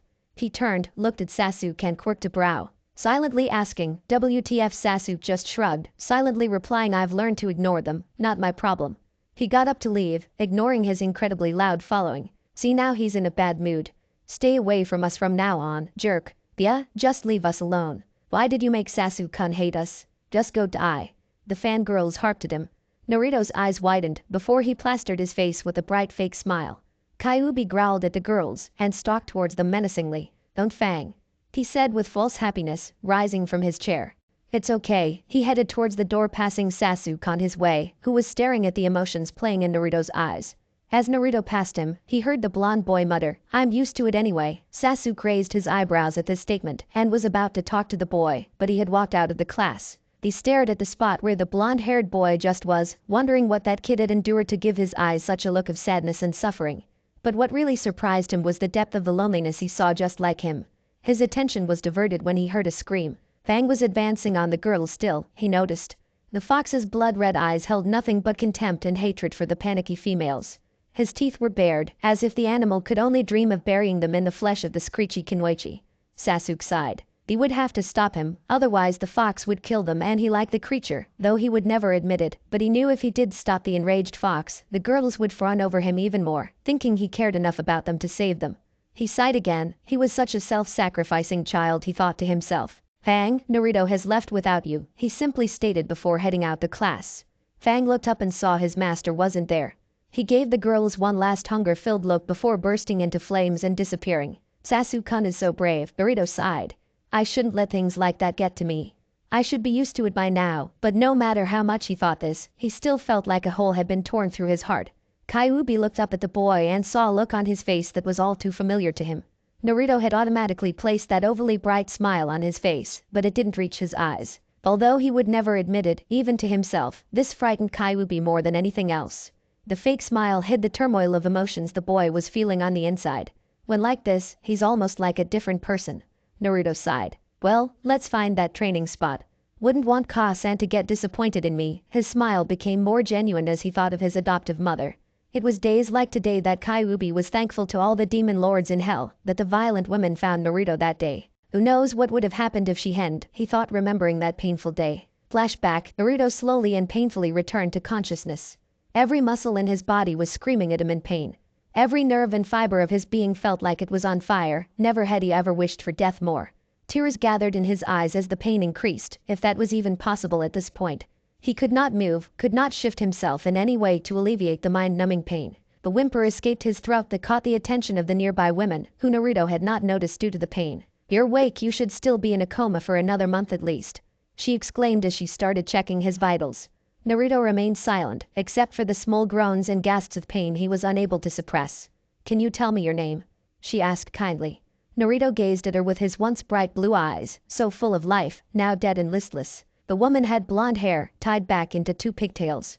On her forehead was a purple diamond set above two intelligent-looking chocolate-brown eyes. She was wearing a loose gray cross over top that showed off her well-endowed chest, and a green coat over top with three-quarter-length blue pants. As he took in her appearance, the woman frowned from his lack of an answer and tried a different tactic. "My name is Tsunade. I come from the Leaf Village." "Where do you come from?" she asked gently, hoping that telling something about her will get the boy to speak to her. How wrong she was. Naruto's eyes widened in recognition, and the dead look in his eyes was lost as fear filled them. Tsunade was shocked at his reaction. She was about to say something else, but never got the chance. Naruto jumped up and ran out of the room. "Have to get away from her. Have to get away from her. Have to get away from her." The sentence kept repeating itself in his head as he burst through the front door of the building and out of the house and onto the street. Many people walking by stopped and stared at him as he pushed through the crowd, away from the Leaf Woman. "When she figures out who I am, she'll try and hurt me like everyone else from that place," he thought desperately. The adrenaline pumped through his veins as fear gave him the energy to keep running. He felt something warm running down his stomach and legs. He looked down and saw blood pouring from the wound that had yet to heal. His legs started to feel shaky as his stride turned from running to stumbling. Pain coursed steadily through him, his eyesight started to blur, and black appeared on the edges of his vision. He heard a shout. Naruto looked behind him and saw the blonde woman running after him. Fear took over and replaced the pain momentarily as he ducked behind a tree hiding from the woman. He closed his eyes and covered his head with his hands, silently begging to whatever got up there that obviously liked screwing with his life that she would run right by him. No such luck. "What the hell do you think you are doing, Brad?" she screamed at him when she found him behind the tree. "Do you know how lucky you are to be alive? Do you know how long I spent trying to heal your ungrateful ass? And what do? You fucking run away the moment you're conscious. You shouldn't even be awake, let alone running down the street like the fucking devil himself is after you." Naruto cowered beneath the angry woman's gaze, still in the fetal position. His body was racked with shivers of fear as he awaited the beating that the woman was sure to deliver. Tears ran unbidden down his cheeks, making the lines on his face stand out. Tsunade noticed his position and looked at his eyes, which were wide open and glazed over in fear. Immediately regretting berating the child, she crouched down beside him. Hey. No need to be scared. I was just worried you would hurt yourself," she said soothingly, reaching for the boy. Naruto flinched when he felt her hand smooth back his hair from his face, but allowed the action, subconsciously leaning into the warmth of her hand which wasn't lost in the rain. There, it's gonna be okay. Everything will be fine." Tsunade kept up the words of comfort as she watched Naruto's eyes droop. Just before sleep claimed him, he leaned more into Tsunade's warmth and collapsed against her. Tsunade's eyes widened as she barely heard the fear-stained words Naruto whispered as he fell unconscious. "Please make the pain stop." The first thing Naruto noticed was the smell. It was horrible. It was worse than his apartment on the weeks the villagers decided to cut off his power and water. The second thing was that he was lying in water. That's where the foul stench was coming from. Naruto got up slowly and took in his surroundings. Well, that explains the smell, he thought to himself. He was in what appeared to be a large underground room with sewer pipes running to and from it. When he took a closer look at the pipes, he noticed a red glow flowing through them. It was neither solid, liquid nor gas, but moved fluidly and at a steady pace. "It's almost like when the villagers left me at the tip and wouldn't let me leave until the old man Hokage found out and made them," he thought to himself. A thin layer of water covered the floor, making each step he took sound with a splash. As he walked the room, he noticed the walls were cracking and in some places had crumbled away completely. When he looked beyond the wall, all he saw was darkness, but somehow within that darkness he felt pain, suffering and sadness. He flinched away from the broken wall and walked to the end of the room where large thick bars that ran from the ceiling to floor were positioned. As he walked up to these bars he noticed that they formed doors, and in the center of these doors along the ceiling where the two sides meet was a slip of paper that said the word seal. I wonder what this is, he asked himself, and reached to touch the slip of paper. Don't touch that, kid. A voice roared. Naruto Immediately cowered into a ball and covered his head with his hands, waiting for the pain that was sure to follow. When it didn't come, he raised his head and immediately wished he hadn't. A colossal face stared down at him with blood-red eyes and fur that was an even deeper red. Naruto couldn't take his eyes off the beast. Its gigantic yet elegant body was gracefully curved in a lying down position that reminded him greatly of a cat. Its paws were neatly placed in front of it and lethal claws were attached. Behind him his fluffy tail swung back and forth with another and another. What? He thought as he counted the creature's tails. 9 teeth, here's 9 of them. That means H's. He stared open-mouthed at the animal that was undoubtedly the legendary nine-tailed fox that had attacked and almost destroyed the Leaf Village 3 years ago. Do you know who I am, boy? The creature rumbled. Yes, said Naruto calmly. His astonishment was gone, replaced only but calm acceptance. You're the nine-tailed fox that attacked the village. Then why are you not afraid? 'Cause the worst you can do to me is kill me. Even then it's better than my life right now. Kyuubi was stunned. Never before had a creature approached him, not fearing death. This boy must truly have no love of life to accept death in this way. He growled with hatred at the Leaf Village. And what of the woman who saved you? He rumbled. She did not hurt you, nor did she shun you like those other pathetic wretches that call themselves human. Naruto thought back to the busty blonde that had saved him from the hole in his stomach and had momentarily comforted him while he wept from his wounds and fear. He wondered what she would do if he were to die. He shivered as he remembered her reaction to him running away whilst still injured. He smiled at the thought that someone would notice and maybe care a little if he were to suddenly no longer exist on this earth. The Kyuubi smiled, as well as a fox could, at the boy's small happiness. But that smile quickly vanished as the boy's aura quickly darkened. She will hurt me when she finds out who I am, she will be like the rest of them, he muttered. Kyuubi frowned. He had suspected this too, but he was able to sense from the woman a grudge against the Leaf Village more developed than Naruto's. He also smelt faint traces of the one who put him in here, the fourth Hokage. Knowing the reasons behind his sealing in the boy, the Kyuubi knew that he would shun the very village he led if he ever knew about the way the townsfolk treated the boy. You can trust her. She will make sure no harm comes to you, the giant fox rumbled, trying to soothe the boy who was slowly going into hysterics. She will be like the rest, she will hurt me too, she'll try to kill me, she'll call me a monster, she'll want me to die. Naruto was crouching on the floor of the sewer, ignoring the fox. His eyes were wide and he was muttering to himself the same types of things over and over. He started to shake violently. Kyuubi noticed the already deteriorated walls of the sewer break down even more as the boy's mind started to break. Alarmed for the safety of the kid, he sent out his chakra to try and calm the child. The minuter the red glow touched the boy, his eyes widened even further. You're the one who heals me, he realized as he felt the familiar, warm and comforting presence. I am, the fox admitted to the child with as much regal dignity as he could muster. Thinking this would calm the boy and make him realize he could trust the fox, Kyuubi started to relax, thinking the danger was over. Why would you do that to me? The child screamed at him, Kyuubi's ears lay flat against his head as the boy's anger was directed at him. Why wouldn't you let me die? I wanted to die each and every time they touched me. The sewer started to shake as the boy's anger grew with each breath. The walls and roof cracked and crumbled as Naruto's mind was starting to break. He hadn't felt this angry at the world since the masked men the third sent to make sure he was safe from the villagers, his watchers, decided to get drunk and play spin the bottle. Though it wasn't kisses they were giving to each other, it was slowly and painfully taking turns to satisfy their sexual desires and sadistic pleasures with him. He was 14 months old, he remembered, although he looked like he was 4. That was another thing the villagers held against him. His strange way of maturing in both body and mind at an exceptionally fast rate. Right now he was 3 years old, but looked like he was 7. It's probably why the villagers never felt like they were doing wrong in beating a baby, because he was never a baby for long. The way his life was, he lost any and all innocence he possessed and matured as fast as possible. Then it's also you who made me grow up so fast. He screamed at the fox. Kyuubi nodded quickly, unsure of where the direction of this conversation was taking them. As Naruto remembered the villagers and his life for the past 3 years of his young life, he lost it. He screamed and roared at the same time. His blood-curdling cry of pain, rage and hatred echoed in every corner of the room. The Kyuubi was genuinely scared for the boy, his own regard for life paled in comparison to the need he felt to protect the child. His mind scrambled to think of a way to stop the child from destroying himself from the inside out. He thought back to the question that was screamed at him before the blonde started to mentally break down. Because your father asked me to protect you." He didn't shout, he didn't yell, he didn't raise his voice at all, but it cut through Naruto's traumatized screams and dominated the sound in the room. Naruto's screams stopped as his mind processed what the fox had said. His father. His father. His father. Naruto brought his bright blue eyes up to meet the intense blood-red eyes that stared down at him. He did not know how he knew, but he did. The fox was not lying to him. The blood-red eyes looking down at him filled with relief as he realized the boy had stopped destroying himself. "Your father sealed me within you, and before he passed on he asked me to look after you as he couldn't.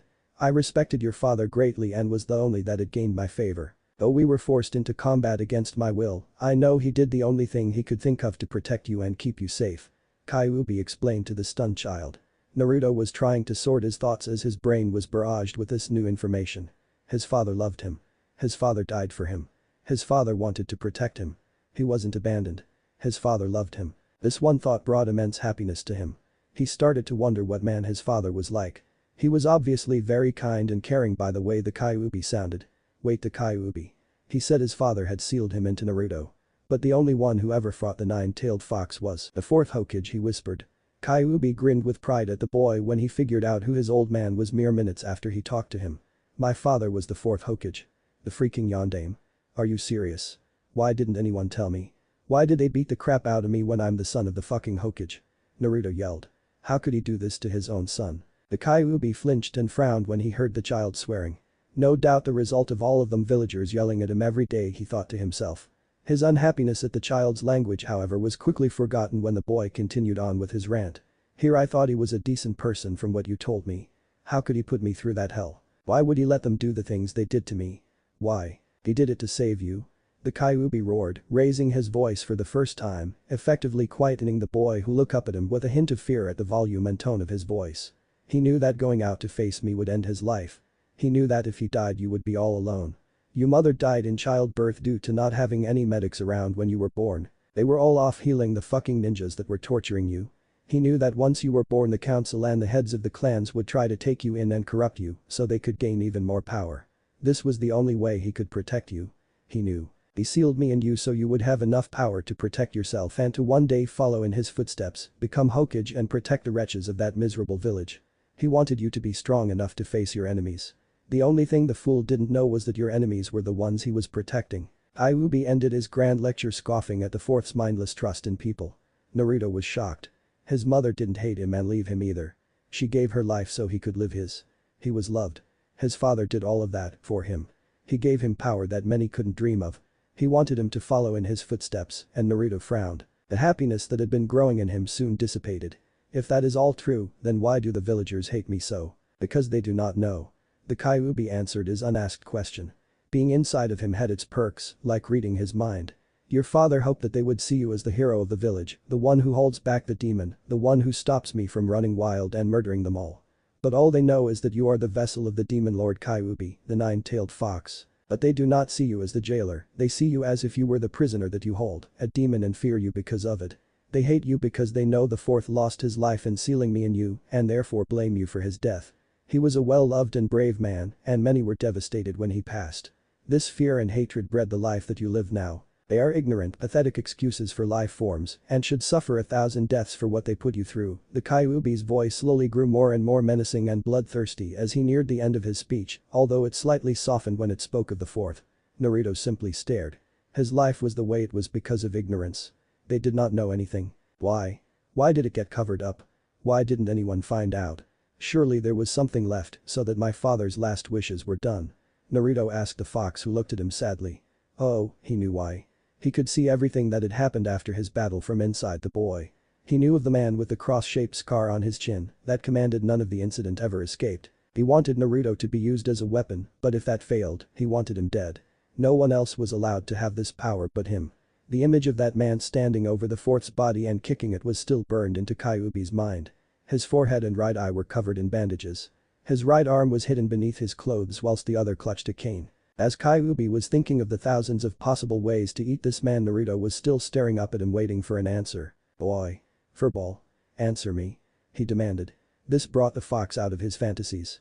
He looked at the blonde incredulously. What did you call me? Naruto tilted his head to the side and grinned impishly up at him.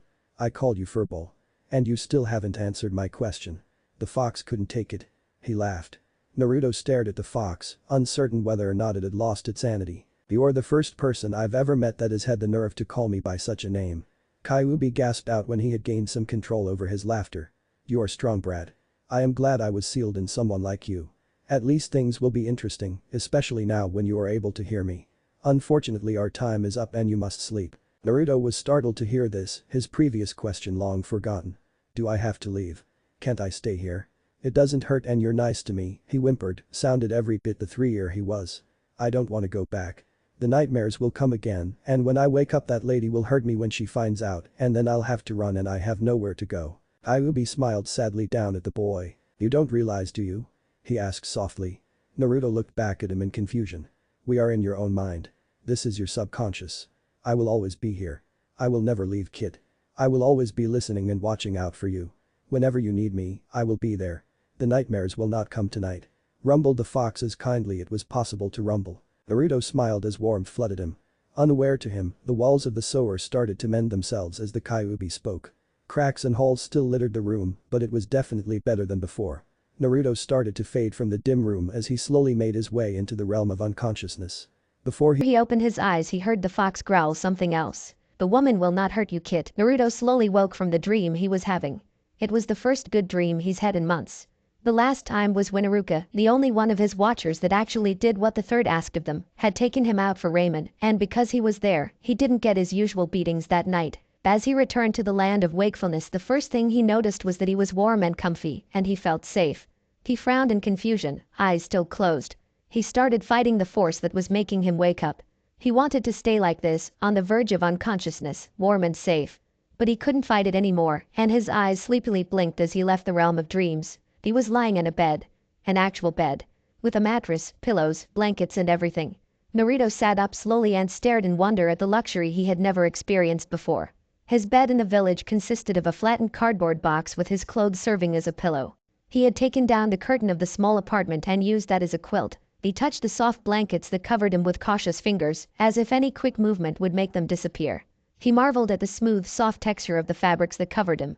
As he was reaching round to feel the feather-soft pillow that was behind his head, he noticed that his arms were covered in bandages. Further inspection of his body revealed more of the cotton fabric was wrapped around his body. He frowned slightly. Usually his wounds were gone by the time he noticed them after being injured. But for some reason, this time they weren't going away as quickly. He still could feel dull throbs of pain coming from his stomach, and blood had started to flow from the cuts that were torn open when he moved. He hissed in pain when he tried to see under the bandages. "Cut that out, brat." A familiar voice yelled at him. He turned to see the busty woman standing in the doorway of the room. She had a frown on her face that seemed like it was there often. "I just got that closed up. And now you're opening it again." Naruto scooted to the far side of the bed, as far from the woman as possible. Fear coursed through his veins as he looked at his potential new tormentor. Tsunade frowned at his response. Sure, she was scary to people, but this kid didn't know that yet. He shouldn't have this kind of response to strangers. Plus those wounds he had, they weren't from an accidental fall. They were ninjutsu from a very well-trained shinobi, full with the intent to kill this child. She immediately felt an immense hatred for whatever lowlife that did this to such a young boy.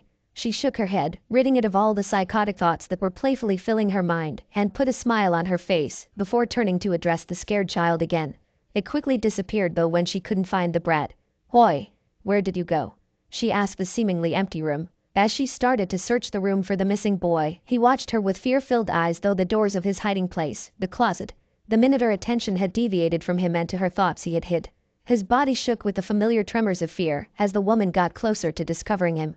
He knew that hiding would probably make the punishment worse, but he couldn't help it. Something in the back of his mind was telling him that he was being stupid and can trust the woman, but his overwhelming fear and instinct for self-preservation squashed the voice quickly. Tsunade noticed the doors to the closet shaking. As she neared them, the shaking grew more intense, and she knew she found her patient. She quickly thought of how to handle the boy who was obviously scared of her.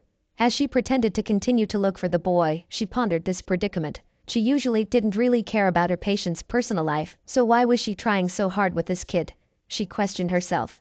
She had learned the hard way that caring about people only led to pain. Tears came unbidden into her eyes as she thought of her lost brother and lover. She suddenly stopped as that one stray thought unleashed a torrent of memories in her head. The tears that she had been holding at bay on the edges of her eyes flowed freely down her face. She sat suddenly on the floor, her legs not having the strength to carry her anymore, as she let the tears and memories overtake her. Naruto continued to watch the woman who was crying on the middle of the floor. An inkling of curiosity and sadness cut through his fear, as her body was racked with the sobs that tore from her. She had suddenly stopped and her eyes filled with an immense sadness and loneliness that he was familiar with, before suddenly collapsing on the floor and crying. Did he do something to make her like this? He asked himself. Was he to blame? He may not trust anyone and fear everyone, but he would never wish for him to be the cause of anyone's pain and tears. Her eyes looked so lost. Unknown to him, as he was lost in his thoughts, he had opened the door to the closet and had slowly crept towards the woman. He did not realize what he had done until one of the floorboards had creaked under his weight and Tsunade's head whipped up to face him. Her face was stained with the tears that still ran free down her cheeks, her eyes were red and puffy, but what Naruto noticed the most were her eyes. Sadness, loneliness, guilt, anger and pain were swirling through the chocolate orbs that gazed at him. Naruto didn't think. He ran to the woman and hugged her, burying his face into her chest and wrapping his small arms around her. Tsunade stared down at the blonde mass of spiky hair that was buried in her shirt with surprise and shock.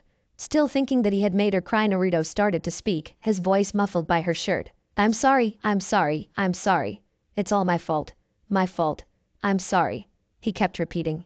Tsunade was confused as to why he was apologizing before realizing how it must have looked from his point of view.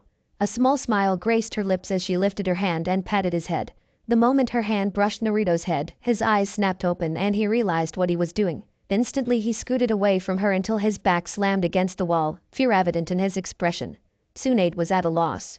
He had suddenly tried to comfort her and then ran away when she touched him. She studied the boy as he tried to melt into the wall. He was obviously very kind and caring, but must have had some horrible experiences to have developed this kind of reaction to strangers. He must think she was going to hurt him for some reason.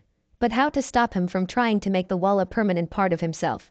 Thinking quickly, she turned to face the boy, hands on her lap in plain sight, and stopped crying. Thank you, she said softly to the cowering child. Naruto's body jerked as if lightning had struck him. He stared at the woman thinking he misheard her. He had never been thanked before. He had dreamed of it, to make someone so happy that they thank him for it, that he could be of use to someone was his ultimate dream. And here this woman was, unintentionally making his dream come true. That had to be a mistake. Dreams are dreams because they don't come true. That's what he always thought. Tsunade studied the conflict of emotions rushing across the child's face. Disbelief, incredible joy and happiness, sadness, caution, and finally doubt. He must think that he misheard me or something, she thought to herself. Thinking to quell his doubt, she said it again. Thank you for comforting me, child. She said again, making sure her voice was clear but not overly loud as to startle the boy. She watched as his eyes widened to impossible size as he registered her words were not false. Warmth blossomed in his chest that he was unaccustomed to out of thanks. His cheeks hurt as he smiled, not used to the muscle movement. Tsunade's jaw almost dropped as recognition hit her like her fist usually does Jiraiya. The blonde hair, blue eyes and now the enormous cheesy grin that was plastered on his face. Minato, he barely heard her whisper, Naruto. Then flashback, present day. The day I will announce the names of the genin groups and the jounin that will be leading your squad. Haruka's voice broke through the babble of the students in the class. Everyone was excited. Today they would become a part of a ninja squad and work for the village. Naruto sighed. He didn't really care about the groups. He had another reason to be here, and that was all that mattered. Otherwise he would never consider seeing the cesspit again. He sighed again. He was in a bad mood, so his thoughts had taken a darker turn than usual. He had another nightmare last night about his life before leaving this village. If it wasn't for Kyuubi, he probably would have destroyed his entire house before realizing where he was. Usually Kasan was there and calmed him down without even having to wake him.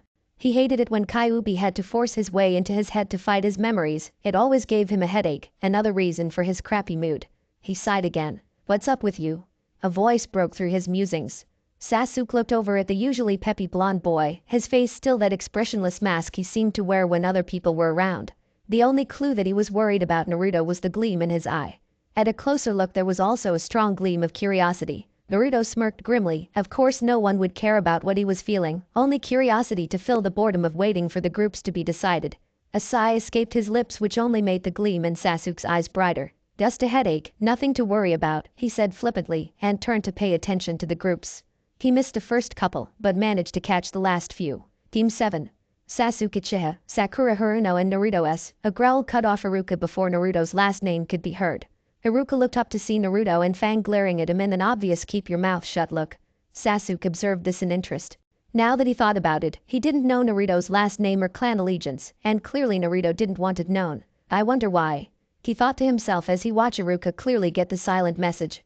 Well, we are on the same team as him, so it should be interesting to discover. His plans for uncovering Naruto's secrets, however, were stopped in their track like a steam train had hit him when a screechy voice pierced the air. Yay. Love wins above everything. See, no pig. Sasuke and I were meant to be together. Sakura screamed out in joy, oblivious to the sudden tension in the room. Sasuke's sweat dropped. He would have preferred to train the hem. Anyway, Team 7 includes Sasuke, Sakura and Naruto. The jounin in charge of you shall be Kakashi Haddock. Iruka said, getting everyone's attention again. Naruto froze. Team 8 will include Kiba and Inuzuka, Shino Aburame and Hinata Hyuga. Your jounin shall be Kurina Yuhi. Team 9 is still in active duty, so Team 10 will be comprised of Shikamaru Nara, Choji Akimichi and Ino Yamanaka. Yu jounin is Asuma Sarutobi. Naruto was barely paying attention. His mind was racing. Kakashi, he thought. Why him? I don't know if I can handle being around him, especially after what he did to him in the past. I still have the scar from his attack. The lightning haunts my dreams. What do I do? His mind was tearing itself apart as doubt raged through his mind. Iubi had heard the name and growled inaudibly in recognition. He felt Naruto's body stiffen, and he smelt the unbridled fear coming from his kid. He looked up and saw his eyes were wide, and he had started to shake. Kyuubi whined, trying to reassure the boy, but it went unheard as terror seized the child. Calm down, kid. He yelled in his mind, but it was no use. His fear had taken hold. Naruto's chakra had started to flare as memories played throughout his mind. He heard the birds, saw the lightning, and felt the fist through his gut over and over again. Kyuubi didn't know what to do. He couldn't let Naruto lose himself here. People would die. They really didn't care about the class of students. If he had it his way, they would have burned in hell a long time ago. But if Naruto killed them all, he would be sent away from the village and hunted down, and then there would have been no reason to come here. All this pain and confusion would have been for nothing. He growled in frustration and did the only thing that came to his mind. It bit him hard. The flash of pain broke through his memories as the smell of blood hit his nostrils. He looked down to see Kyuubi looking up at him, worry and regret evident in his gaze as his sharp fangs pierced the flesh of his hand. A whimper came out, muffled by his hand. Naruto smiled sadly down at the fox. Thank you, Kyuubi, for stopping me, he whispered in his mind. Kyuubi let go of his hand and licked the wound in regret, instantly healing it. Unknown to them, a pair of onyx eyes had witnessed all that had passed between them from the second the name of their new mentor was uttered. What could have made him so scared? He was thinking.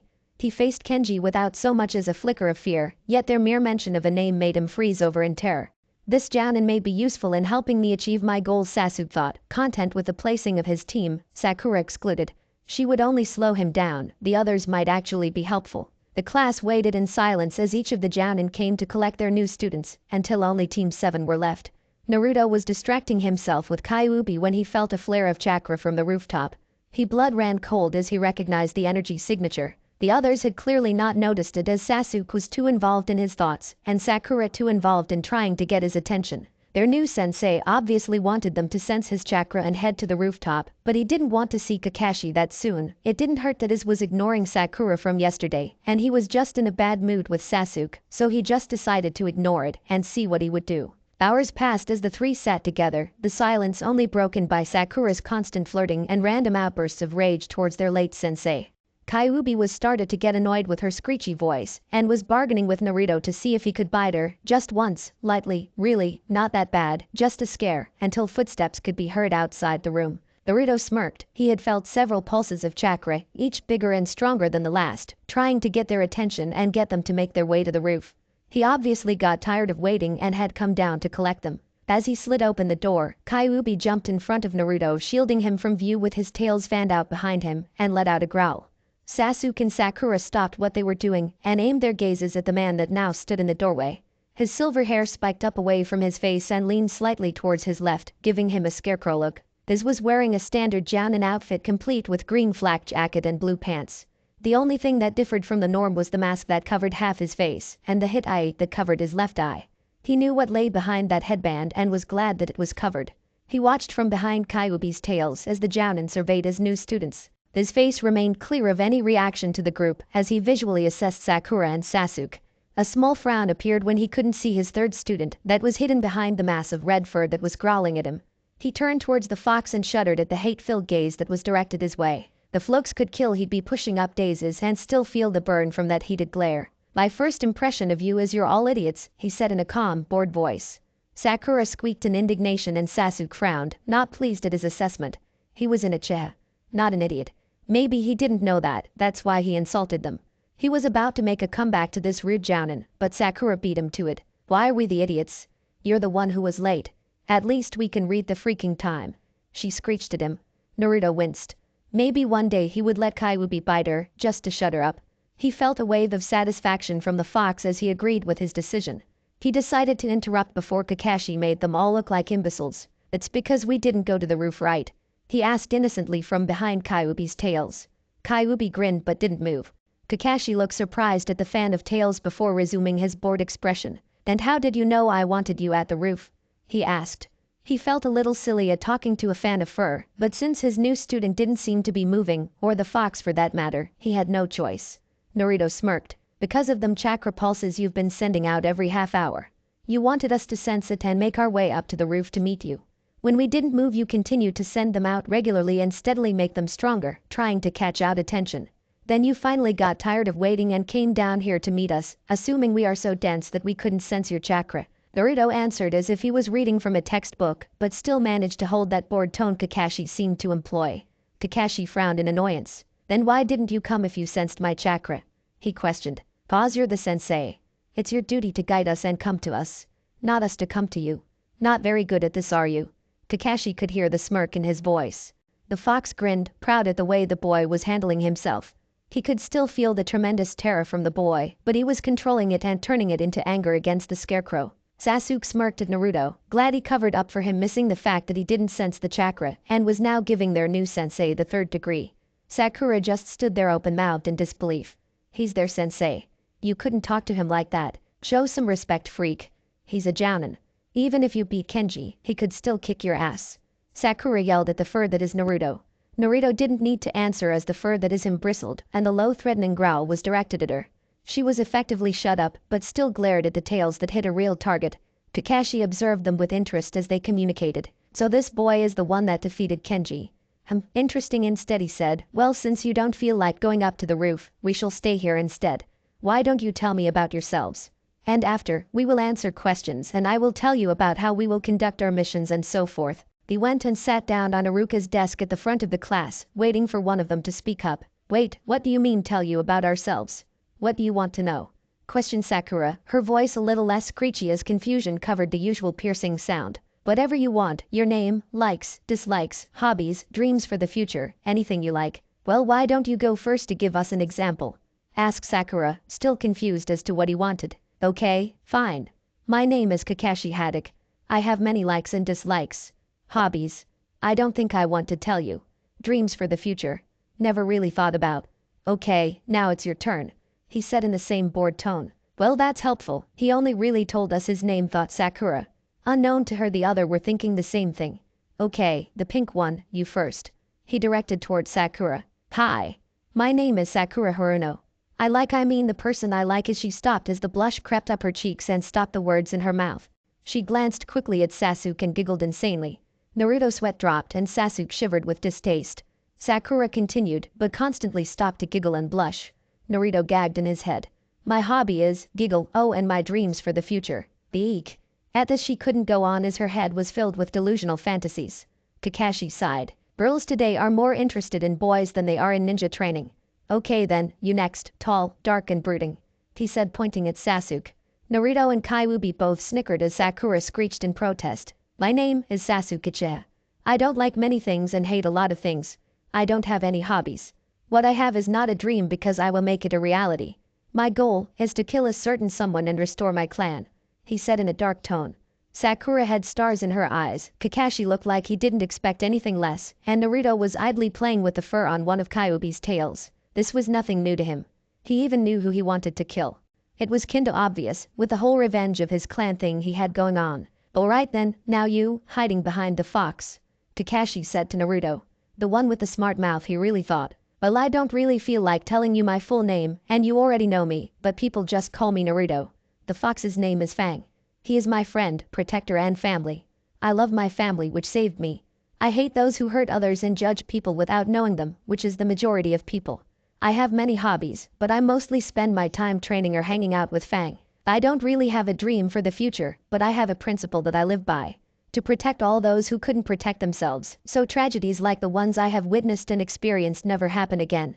His voice was dead and cold as he spoke. It sent shivers down Sasuke's spine and effectively stopped Sakura's screeching. Kakashi's visible eye widened when he heard the name Naruto. That can't be him. But it's not that common of a name. And the fox that just makes it more likely for it to be him, but I killed him. I remember my fist going through his stomach. It's been haunting my nightmares for the past 10 years. He thought desperately. Move the fox's tails, kid. Kakashi ordered, afraid of what he was about to find out. Fang growled at the man, but Naruto cut him off. That's okay, Fang. I'm fine, you can move. Naruto's voice sounded out from behind his screen. He sounded confident, but on the inside he was trembling. Sakura and Sasuke watched on in confusion, curiosity and fascination at the events that were unfolding before them. It appeared that Kakashi and Naruto knew each other from past events. Sasuke was almost shaking with anticipation. At last he could find out more about the blonde enigma that had charged into his life a few days ago. He didn't realize he was holding his breath until the need for oxygen screamed at him in his head, and he let it out in a big whoosh. Beside him he heard Sakura do the same. Kyuubi growled once more in warning before curling his tails around his body, revealing the boy behind him. Naruto was the picture of ease with his head propped up and resting against his palm. Only his eyes betrayed the fear and tension he was feeling, and the stiff posture of his back portrayed his alertness to an attack. Kakashi hadn't moved a muscle since Kyuubi moved, he had gone into shock. Naruto smiled grimly at his reaction as he stared at the face that haunted the majority of his nightmares. What's wrong, sensei? Blast from the past too much for you?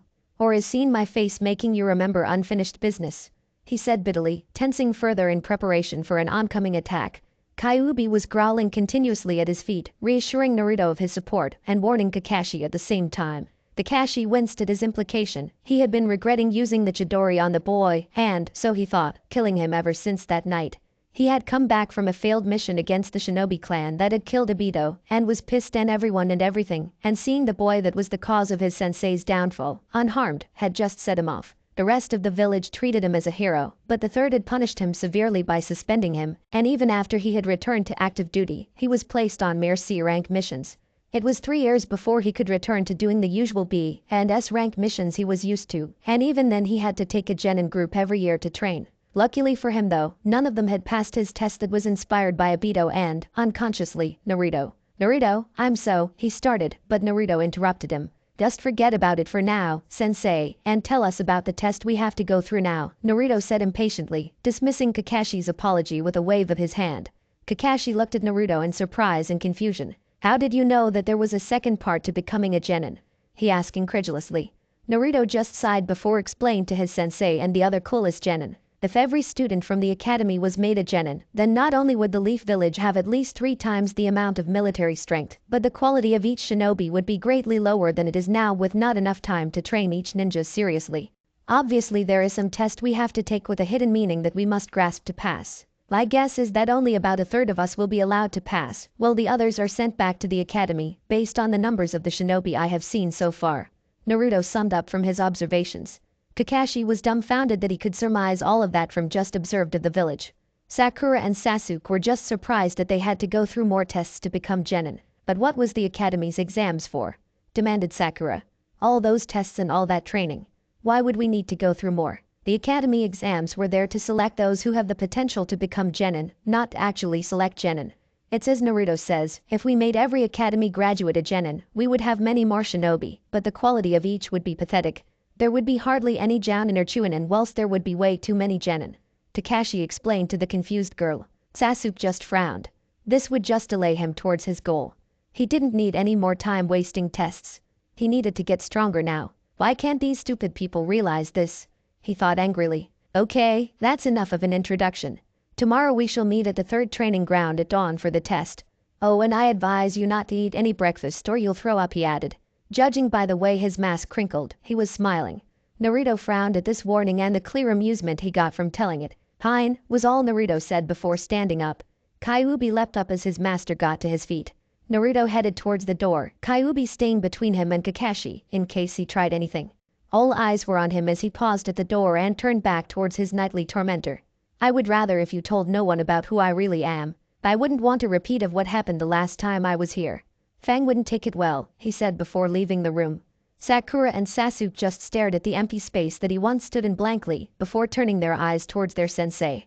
His eye held guilt, regret and sadness in it before wiping all emotion from his face and turning towards his students. Okay then, tomorrow at dawn. See you then, he said to them before vanishing in a puff of smoke. Sasuke and Sakura turned and looked at each other in bewilderment. Hey Sasuke, you wanna go and get something to eat together? Sasuke just ignored her and walked out the door. Tomorrow morning was going to be interesting. As soon as he left the room, Naruto collapsed against the hall's wall, his trembling limbs refusing to support him any longer.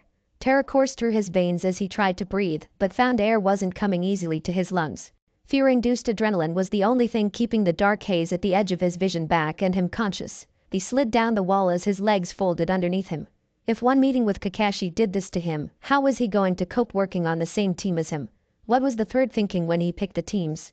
Did he get some sick amusement from this situation? Or was this some form of punishment for returning to the village? Either way, he had to talk to him about this. Forcing his shaking limbs to move, Naruto slowly got up from the floor.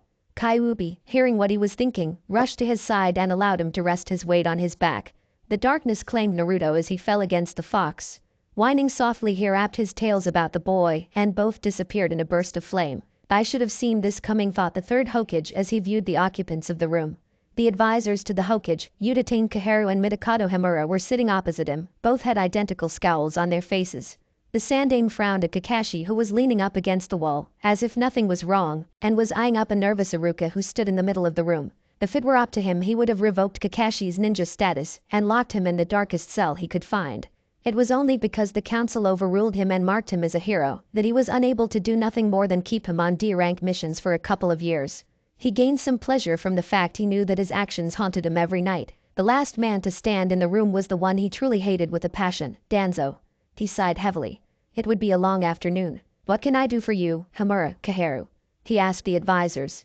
Better to get them out of the way first. They were a bigger pain in the neck than missed ambassadors, and they usually killed the escorts. You know damn well why we are here, Tsurutobi, yelled Himura. Why is it that we have only just now heard that the demon brat is not only alive, but in our village, trying to become a ninja no less? The Hokage eyed the pruned man in distaste. I'm sorry if I do not tell you about every person that comes through our gates or the names of every shinobi that we employ. I shall make amends at once and send you a list of them all if that will satisfy you. As to why you have only just now heard he is alive, I only found out myself 3 days ago that he was alive and living under the protection of Tsunade Senju, granddaughter of the first Hokage and member of the Sannin, who also seems to have adopted him as his son. He said the last bit smugly as he watched the faces in the room pale, each with their own thoughts. So that was the Kasan he was talking about, thought Iruka. That's how he survived the lightning blade, Kakashi surmised. If he is under the protection of Tsunade, we can't touch the demon. Why would the princess want to adopt the brat? Surely she must know who he is. I must turn him into a weapon for me. If I have him, then the village is mine. I wonder if Konohamaru will try and assassinate me now. I hope so, because I really want to get out of this room. The Haru, tired of the silence, decided to make her opinion known. We must leave immediately. He cannot become a shinobi of our village. He is an unknown threat and we do not know where his loyalties lie. If the villagers find out that the Kyuubi brat is still alive, they will want blood and we will have a riot on our hands. If he won't leave, then the Anbu will have to take him out. Iruka spluttered in disbelief. Naruto was still a boy. The only reason he is a threat is because they couldn't control him. He was about to protest, but Tsurutobi beat him to it. And why is it his loyalties are unknown? He was born in a leaf village. What would have made him turn away from us? Why would he want to hurt us? He demanded, his anger getting the best of him. But before the councilwoman could reply, he cut across her. Oh yes, that's right. Because we beat him like an animal when he was just a baby. No, I'm sorry, animals are treated better than he was. He was beaten to near death every night of the first 3 years of his life. He had no home or family, and everyone he met hated him with a passion, and he didn't know why. The only names he ever heard people call him were monster, demon, freak. Why he should love us without question for the wonderful way he was treated. You know very well that it is our fault that he is considered a threat. During his rant he had stood up, face slowly turning red, and a slight tinge of purple appeared as he ran out of breath. The room fell quiet as they contemplated his words. He is a monster and as such, he should be treated like one. Danzo stated coldly. He has the 9-tailed fox sealed within him, and we don't know when it will take over the boy and attack us again, so we must either contain him or kill him. Iruka was shaking with anger at Danzo's statement. He is just a child. It is not his fault for what has been done to him. It's ours. Why should he have to suffer for our mistake? yelled Iruka. He is a demon and must be eliminated before the villagers know of him. That is why he is on Kakashi's team. Danzo retorted. The Sandame's eyes widened in horror. What? He yelled, staring in disbelief at Danzo. I placed him on Asuma's team. That way I could be sure he wouldn't be harmed and I could keep an eye on him. Why is he on Kakashi's team? He thought desperately. Why has the genin team placements changed? He demanded of the council members. Hamura and Kaharu exchanged a glance before answering. We felt we had to intervene for the good of the village, said Hamura. We gave the team lists to Danzo and he made the corrections with our advice. Kaharu finished. Tsurutobi stared at the council members in disbelief and rage. Danzo smirked. I put him on Kakashi's team because he is the most qualified to watch him. After all, it is him who drove the demon from our village the last time. When the boy turns rabid and loses control, he will be able to take care of the problem. He stated smugly. You had no right to interfere in ninja business. Danzo, the Anbu are your concern and your only concern. Hamura, Kaharu, you are advisors. You have no authority over military matters. I am the Hokage and I will not allow this blatant insubordination stand, he yelled. Taking a deep breath, he was about to continue but was cut short as a ball of fire appeared in the middle of the room. Iruka had to jump out of the way to avoid being cooked. He studied the ball of fire and recognition hit him hard. Oh no, he thought. Now was not the greatest time for Naruto to appear. Especially when 3 of the most powerful people in the village that wanted him dead were mere steps away. Kakashi looked at the fire with the same bored expression he usually had, but a kunai knife was held tightly in his hand, his posture subtly changing into a fighting stance. The council advisors had jumped out of the way and hidden behind Danzo, who had summoned his Anbu bodyguards to protect him. Tsurutobi hadn't moved, he knew this chakra signature well. Red paws emerged from the fire, each the size of a dinner plate, followed by an elegant red head and graceful body. The third looked dumbstruck. Surely the fox he had seen with Naruto before had only gone up to his waist. This fox looked the exact same yet was the size of a tiger. Kyuubi eyed the people in the room. Hate gleamed fiercely from his eyes towards Danzo and Kakashi. His 9 tails that were covering something that was resting, unmoving on his back, tightened at the side of them. The fire vanished as suddenly as it came, leaving the newcomers in the office. Kakashi blinked. Iruka fidgeted. The advisors' eyes almost popped out of their heads. Danzo gave the signal for his Anbu to attack. No! Yelled the third and Iruka simultaneously as the Anbu moved in to kill the fox. Kyuubi turned towards the oncoming ninja and growled threateningly. It was low but fierce and sent terror drilling into the very bones of the people there, although years of ninja training allowed them to hide that fact. The Anbu drew short swords and charged the fox. 2 of his tails lifted from covering the boy and swayed dangerously. Stop this at once, yelled the third. If you don't, he'll kill you. Kyuubi nodded his massive head in acknowledgement. Pleased, the old man knew of the threat he posed. The Anbu ignored the warning though, and smirked at the animal they were about to destroy, overconfident in their abilities and underestimating their enemies. It was the last thing they ever did. The 2 tails that had disengaged from covering the boy darted at the Anbu and immediately cut through their defenses. They had a minute of panic before the tails buried themselves in their chests, breaking bones, piercing organs and splattering blood all over Danzo and the advisors who had cowered behind the now dead ninjas. They stared in horror as the tails lifted the bodies up from the floor and shook the dead weights off from their tips. Kyuubi brought his tails in front of him and started to lick them clean, occasionally coming across pieces of muscles or length of entrails that he would happily devour before continuing on in his cleaning. Kakashi walked over to the corpses of the now dead Anbu and made sure they were actually dead before moving them out the way and covering their faces in respect. Kill it, screamed Kaharu. Kill the beast. Kyuubi paused from his cleaning and growled at the old woman. Stop it, a voice said clearly, ringing with authority. All people in the room paused, whilst Kyuubi whined slightly. He lifted his tails and revealed Naruto, sitting up and rubbing his head. Naruto eyed the people gathered, his face a cold mask that hid the torrent of feelings that raged within. The foremost being fear and rage. Kakashi had a kunai in his hand still, and his eyes were locked onto Naruto with an unwavering gaze. Images ran rampant in his head from the sight of seeing him and kunai together. He could almost feel the searing pain as the cruel metal tasted his flesh. But the tsunami of terror was nothing compared to the rage he felt when he saw the 3 most hateful gazes he had ever seen of his top 3 enemies. Hamura, Kaharu and Danzo had been shocked when Naruto sat up, but that was quickly replaced by their hate and anger. As he gazed at the 3, his eyes the only indicator of his rage as they were slightly tinged with red, memories flooded his head from when he learned of their hand in his early years. Flashback, the 7-year-old blonde youth ran through the busy marketplace, a baby fox at his heels. Many screams and yells could be heard behind him. Come back here, you brat. A voice yelled out. A man with spiky white hair who looked to be in his late 40s was running after him, and running after the man was a horde of angry, half-naked women, many only covering themselves with towels, as they had not been able to get clothes in their haste to beat the living daylights out of the man. "No way, you perv. You should know better," laughed the youth. The fox at his heels yipped in agreement and amusement. The man was slowly gaining on the boy, and he noticed it. "Oh," he thought, "though I hate an unfair fight, I'd better bust out some ninja skills, or I'm gonna be a bloody pulp." The fox laughed at the term ninja skills, but continued running with the boy. The child quickly did a hand sign and leapt onto the roof of a nearby building. Waving towards the man staring at him in shock, he dashed off with his chakra-enhanced speed. Unknown to the boy, the man grinned. Not even using a hand sign, he jumped after the boy. The women running behind them stopped and stared as the pair jumped from building to building. Grumbling about injustice, they marched back to where they came from, the women's baths, all except one blonde one who had her hands clenched into fists and was shaking with rage. The wind whistled past the boy's hair and ruffled his blonde locks, and he soared above the ground. Landing lightly on the ground after leaping from the roof of a building, he walked towards a nearby tree and sat down under it. The little fox came and looked up at his friend and master.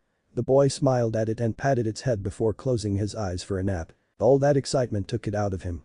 Just as he was about to doze off, he heard a warning growl come from the fox. Snapping his eyes open, he stared at the white-haired man who was mere steps away and was grinning madly with an evil glint in his eyes. "So, you know some ninja skills, huh?" he asked, a mocking tone in his voice. The fox sweat dropped. What is it with these people and calling them ninja skills? It thought. The boy just stared open-mouthed at the man who had managed to catch up with him. "He's good. Not even Shizune can catch me when I'm running," he was thinking as he got to his feet. He took a closer look at the white-haired pervert he'd caught peeking on the women's baths. He was wearing forest green pants and shirt with fishnets at the ends, so the baggy clothes didn't get in the way when using his hands or legs. His outrageously spiky hair was held back by a headband with a symbol for oil on it. Over his clothes he had a red coat and a large scroll was hanging down his back.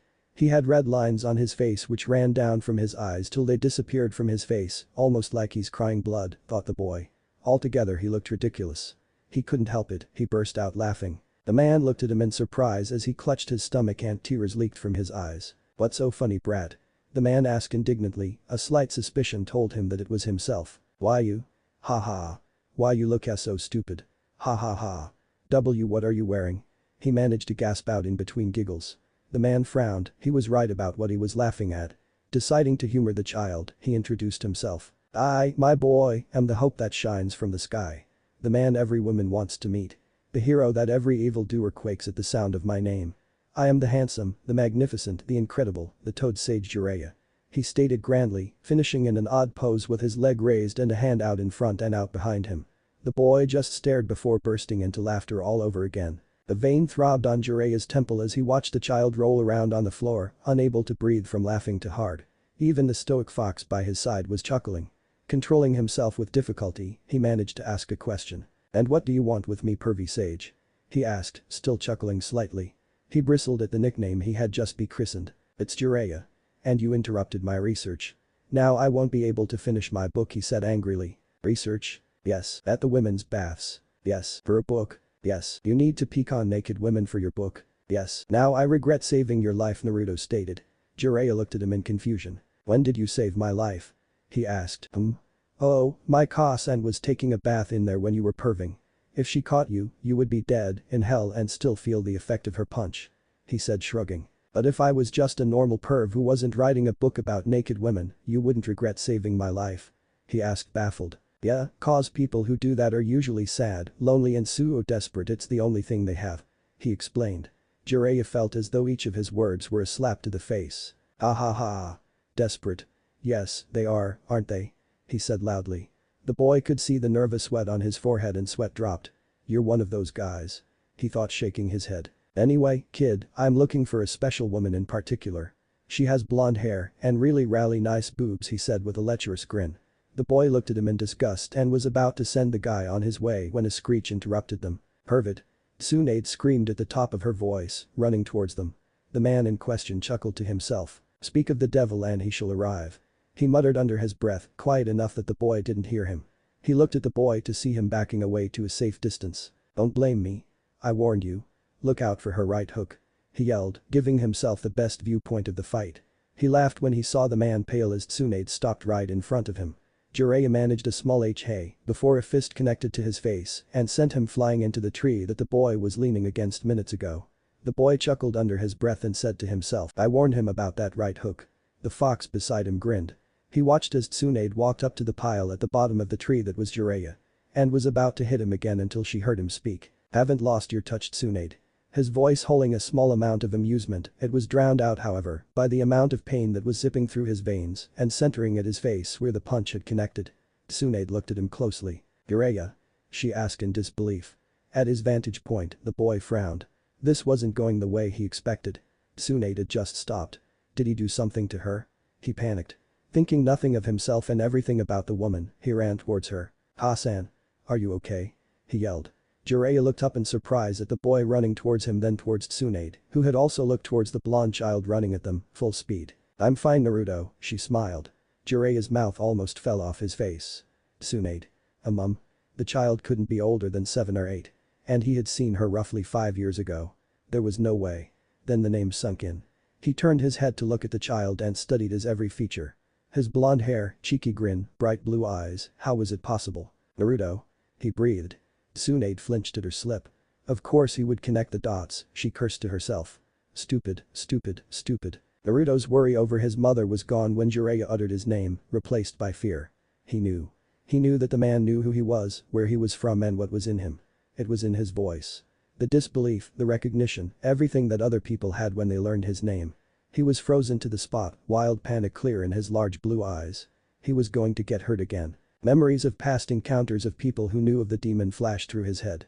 The beatings, the pain, the unending suffering, he started to shake. The fox at his feet growled and whined at the same time, trying to comfort the boy and warn the stranger at the same time. It fell upon deaf ears as Naruto's mind raced. He wanted to cry and scream his pain until his voice was raw and throat was bloody, but he had made a promise to himself a long time ago that he would never vocalize his despair.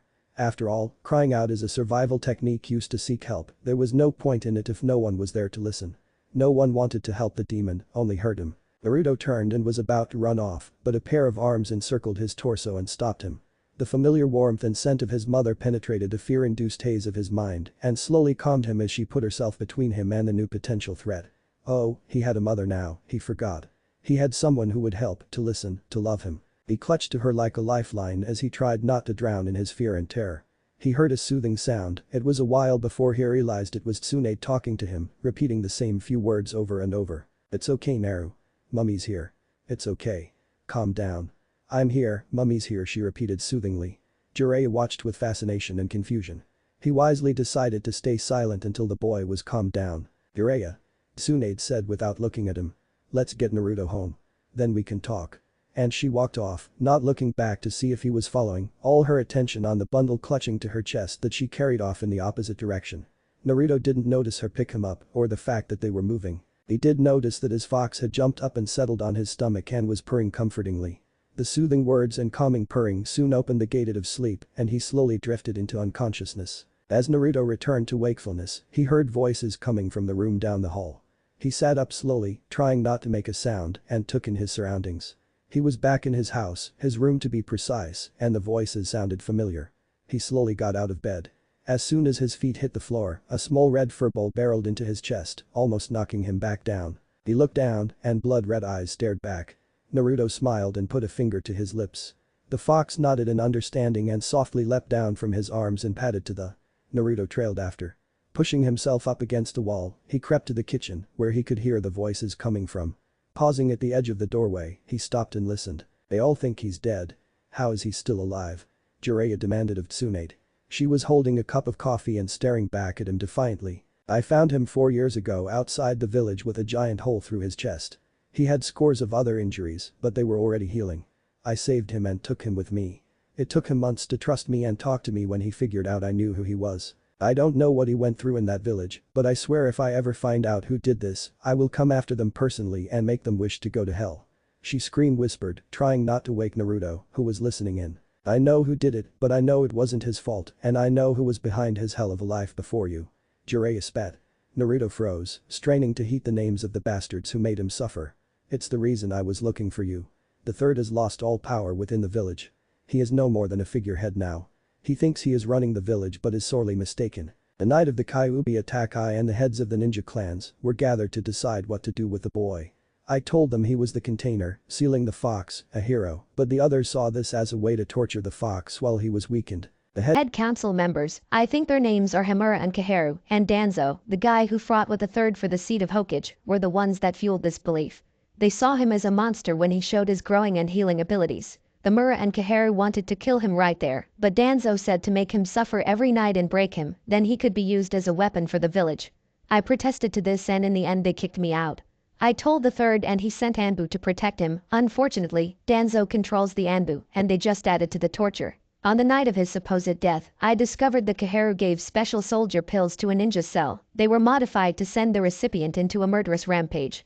They made sure the group returned from their mission at a place where Naruto frequents, and it was one Kakashi Haddock who pierced through his body. He must have run afterwards, and then you discovered him. Naruto shivered as memories of his last night in the village swamped his mind. The lightning, the sound of thousands of birds chirping, the light, the pain. He peeled himself off the wall and crept back to his room, ignoring the rest of the conversation and brushing of the distinct sound of a fist smashing through a wall. He collapsed on his bed, mind running through this new information as sleep claimed him once again. Then flashback, it was all their fault that his dreams were plagued with nightmares, that he had to constantly look over his shoulder in case someone decided he had lived long enough.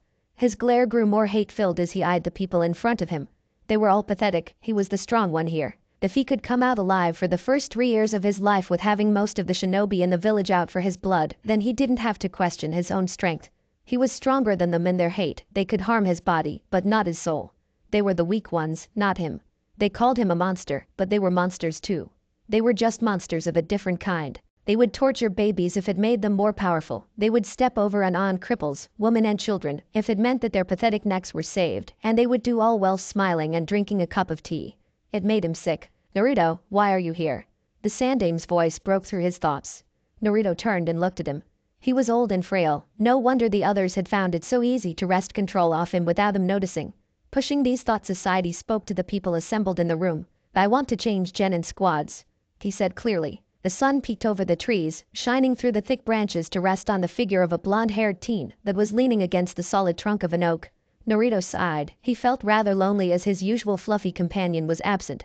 He raised his gaze towards the other side of the field, where his 2 other teammates approached training ground 7. One immediately rushed over to the other, smothering him in compliments and praise over just how fantastic he was to walk from that particular direction. He snorted as he watched the other male's face turn from indifference to disgust at the screeching pink-haired female's antics.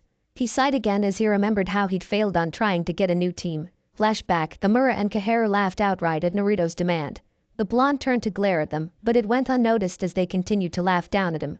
Getting control of himself, Himura turned and looked at the boy who was still glaring at them. Do you think you have the right to come in here and demand things from us? He asked incredulously, Kaheru still having trouble controlling her giggles. Danzo smirked from his position. The teams have been chosen and have been introduced to each other. There is no changing them now. You have no choice in the matter, demon, he said smugly. At the familiar name he was often given, all emotion was wiped from Naruto's face. Turning to the 30, raised an eyebrow, asking in silence for confirmation of this fact. The Sandame sighed and nodded sadly. The annoyance flitted across the blonde's face before being replaced by a cold mask. Kyuubi growled menacingly at the third, knowing he could do something, he was just too weak to do it. At the sound of the growl, Danzo brought his attention to the fox and frowned. How could the child have the audacity to bring of those foul beasts within the village's walls? Noticing the numerous tails, his face scrunched in disgust. If I were you, demon, I would kill that thing quick or at least take it back where it came from. It taints our village by its presence, he sneered. Naruto's brow furrowed in confusion and anger. Where it came from? He asked. The forest, you stupid brat. The demon fox must have mated with other foxes before coming to destroy our humble village, because his spawn are running rampant throughout the forests. We know that it's because they all have numerous tails, like the cur beside you. I suggest you take it back, or some of the villagers might take it as incentive to start our yearly celebrations early, he said with a sadistic smirk. Naruto's blood chilled at the smugness of Danzo's voice. He could also feel Kyuubi's growing happiness over their linked information he had children, but that was also stopped by the dark humor he saw in Danzo's eyes. Knowing he would regret it, Naruto asked anyway. What yearly celebrations? His voice wavering slightly with dread. Danzo's smirk widened at the obvious discomfort on the demon host's face. Why, you don't know? He asked innocently. Well, as you know, the 10th of October is the date our village triumphed over the demon fox. Naruto's hands curled into fists. The village, my ass. It was the fourth who stopped him. He thought furiously, but stayed silent. Every year on that date, we celebrate our village's victory, but indulging in a little sport, he continued, oblivious to Naruto's anger. Hunting has always been a noble sport, and every year we gather together to celebrate that fact. We gather on the edges of the forest and hunt down the demon spawn. His eyes had taken a glazed, faraway look, as if he was there killing the creatures right now. Naruto's eyes widened in horror. Slowly he turned towards the third, eyes begging him to tell him it wasn't true. The Sandaime wouldn't meet his eyes. His head was hung in shame. As much as he liked the man for his kindness when he was younger, all respect Naruto had for the old man, little as it was now a long forgotten memory. Naruto had barely strung 2 words together in his head when an ear-splitting roar filled the small room. Everyone but Naruto winced. Naruto turned towards his companion with sympathy in his eyes, able to feel the torrent of emotions going through the fox over their link. Any happiness that Kyuubi had felt over discovering he had heirs was lost within the depth of his pain, anger, sadness and guilt. If he was there he could have protected them. His blood-red eyes turned onto Danzo, who had been torn from his pleasant memory by the pain-filled roar. He eyes the fox warily before turning towards the boy. "Control the beast or he will be dealt with," he said coldly, part of him hoping the boy would ignore him, so he would have the pleasure of personally dealing with the creature. The hate and contempt he held for the village was now tenfold as he eyed the people who controlled it. Bowing stiffly and muttering a thank you for your time, he turned towards Kyuubi and placed a finger between his brows. The soft glow emanated from the point of contact that slowly engulfed the fox's entire body. Pulsing slightly, it disappeared along with the fox. Naruto then turned on his heel and left without another word. The council stared after him. Watching from the corners of the room, long forgotten, Haruka and Kakashi witnessed all that had happened. Sasuke looked up from Sakura's annoying yapping and saw Naruto smirking in his direction. He frowned as he realized the blonde knew of his discomfort and was enjoying it immensely. His frown was replaced by curiosity, however, when the blonde lost his smirk and his face fell in defeat, his eyes blank as they were lost in memory. He saw the boy sigh again, as if the whole world were out to get him. Remembering the look he had in his eyes on the day of the exam after defeating Kenji, Sasuke didn't doubt that it actually might. Pushing the image of Naruto's pain-filled eyes out of his head, he looked around realizing it was well past dawn, and their new sensei was very much extremely late. Raising his head to the sky and observing the sun, he estimated the time being about an hour before midday. His stomach was protesting its empty state by making him feel like it was going to curl up his mouth and run away to find food on its own. He could hear the extremely demands of "feed me." The pink-haired kunoichi hanging off his arm, obviously it takes after its owner, he thought dryly. His thoughts were interrupted, however, by the arrival of their silver-haired jounin. "Sorry I'm late, guys. I was lost on the path of life," liar screeched Sakura at his pathetic excuse. Kakashi had the dignity to look bashful. Scratching the back of his head he apologized, though Sasuke and Naruto could tell he didn't mean it. Sakura drank in his apology with an air of smugness. "Anyway, today we will be doing some survival exercises. If you pass, you become genin." Kakashi grinned evilly. "If you fail, you go back to the academy." Sasuke's eyes bulged. Sakura, for once, was speechless. Naruto just looked bored. Nodding with satisfaction over their reactions, except Naruto's, he continued on with his explanation. "The aim of the game is to try and get these." He held up 2 bells and jingled them slightly. "You have until noon to try. You can use anything you have in your arsenal to assist you. Kunai, shuriken, jutsu," he looked at Naruto, "and any summons you have. If you fail to collect a bell before noon you will be tied up to one of these." He pointed to 3 sturdy wooden stumps that stood just behind him, "and you will be forced to watch me eat my lunch." His eyes held an evil glint to them. He wasn't joking. Naruto snorted silently with amusement. He had breakfast this morning. He doubted very much that anything Kakashi did would make him vomit nowadays. He had seen too much. Banishing morbid thoughts from his mind, Naruto returned his attention to Kakashi, only to find the test had started and his other 2 teammates had disappeared. Kakashi was looking at him strangely. "You know, compared to the others, you're a little bit weird," he commented dryly. Naruto chuckled, stomping down hard on the fear that rose at the sound of Kakashi's voice. "Sorry, I was lost in thought. So the aim is to get the bell right?" he asked nonchalantly, concentrating hard on not making his voice waver. Kakashi seemed to see through his valiant attempt of indifference and felt a wave of sadness and guilt overwhelm him. It was his fault the boy was like this, pretty much. "No bell, no lunch, no pass," he said, listing the points by ticking off his fingers. Naruto shrugged, his hands blurred for a moment before returning to their previous position in his pockets. He pushed himself off the tree he was leaning against and walked towards Kakashi. He stopped a few feet away and faced his new sensei, giving himself enough room to maneuver about if Kakashi decided to attack. "I've eaten already this morning so the no lunch doesn't bother me," he said flippantly. Kakashi raised his brows at this but allowed him to continue. But I need to pass this to be a genin, so I suppose I have to participate in this game of yours. Naruto sighed for the umpteenth time that morning. Kakashi's brows raised higher, enough so that they were in danger of disappearing into his hair. Bame? He repeated incredulously. Naruto just looked bored. Oh, well, there is an ulterior point to this activity that I know, mind you, but since I guess you don't want me yelling it out when the other two are still within hearing distance, they can figure it out for themselves. The whole ninja must see the underneath, the hidden meanings within the hidden meanings. Ninja must see through all deception. He sounded like he was reciting a mantra that was pounded into his head repeatedly. Naruto rubbed his head absently. He could still feel the lump from Tsunade when she beat that lesson into him. Kakashi was impressed. He had the test figured out. Well then, that should make this a lot easier. Off you go then, he said, giving Naruto a shooing motion with his hands. Naruto shrugged again. Nah, I'm good, he said, pulling one of his hands from his pockets.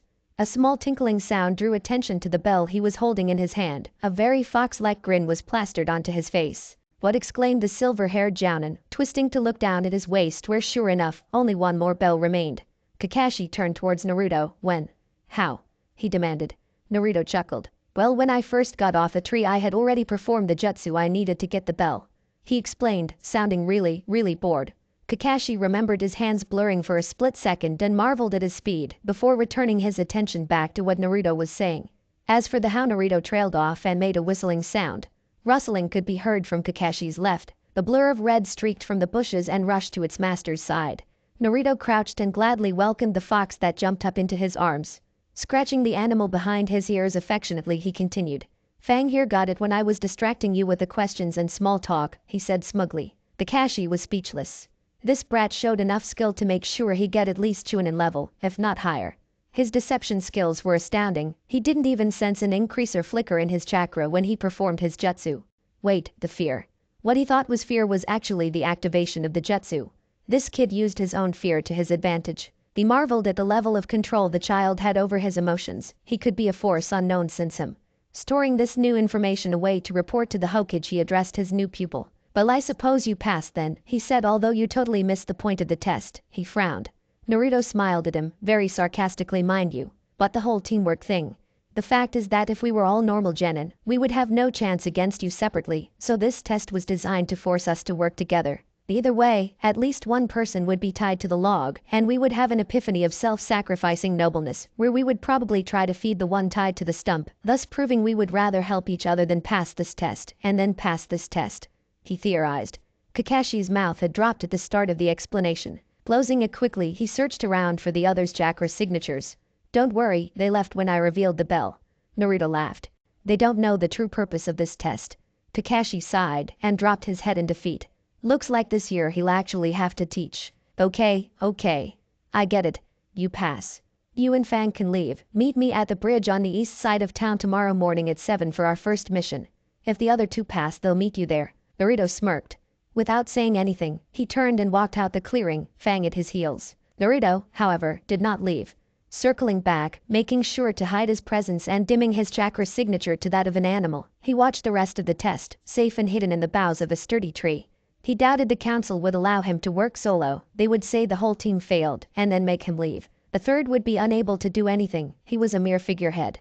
Maybe, back in the day, when Tsunade was at his prime, he would have actually run the village decently, not allowing others to undermine his authority, make decisions for himself, the kind of things real leaders did.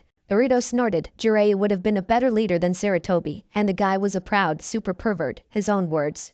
So he may as well stick around and see if he could help out in any way he could. Unnoticed, of course. Closing his eyes, Naruto focused his senses, locating his soon-to-be teammates. He located Sasuke quickly. He was fairly close to his position. He seemed to be setting up a trap for their bastard sensei. No matter how he seemed on the outside, Naruto didn't think he could ever bring himself to like the man. He was single-handedly responsible for more than half of the nightmares that plagued his mind when he was growing up. He saw his face in every shadow and alley that he passed. Every thunderstorm that had passed, he thought it was him coming for his life again. Every time a flock of birds passed, he winced in painful remembrance.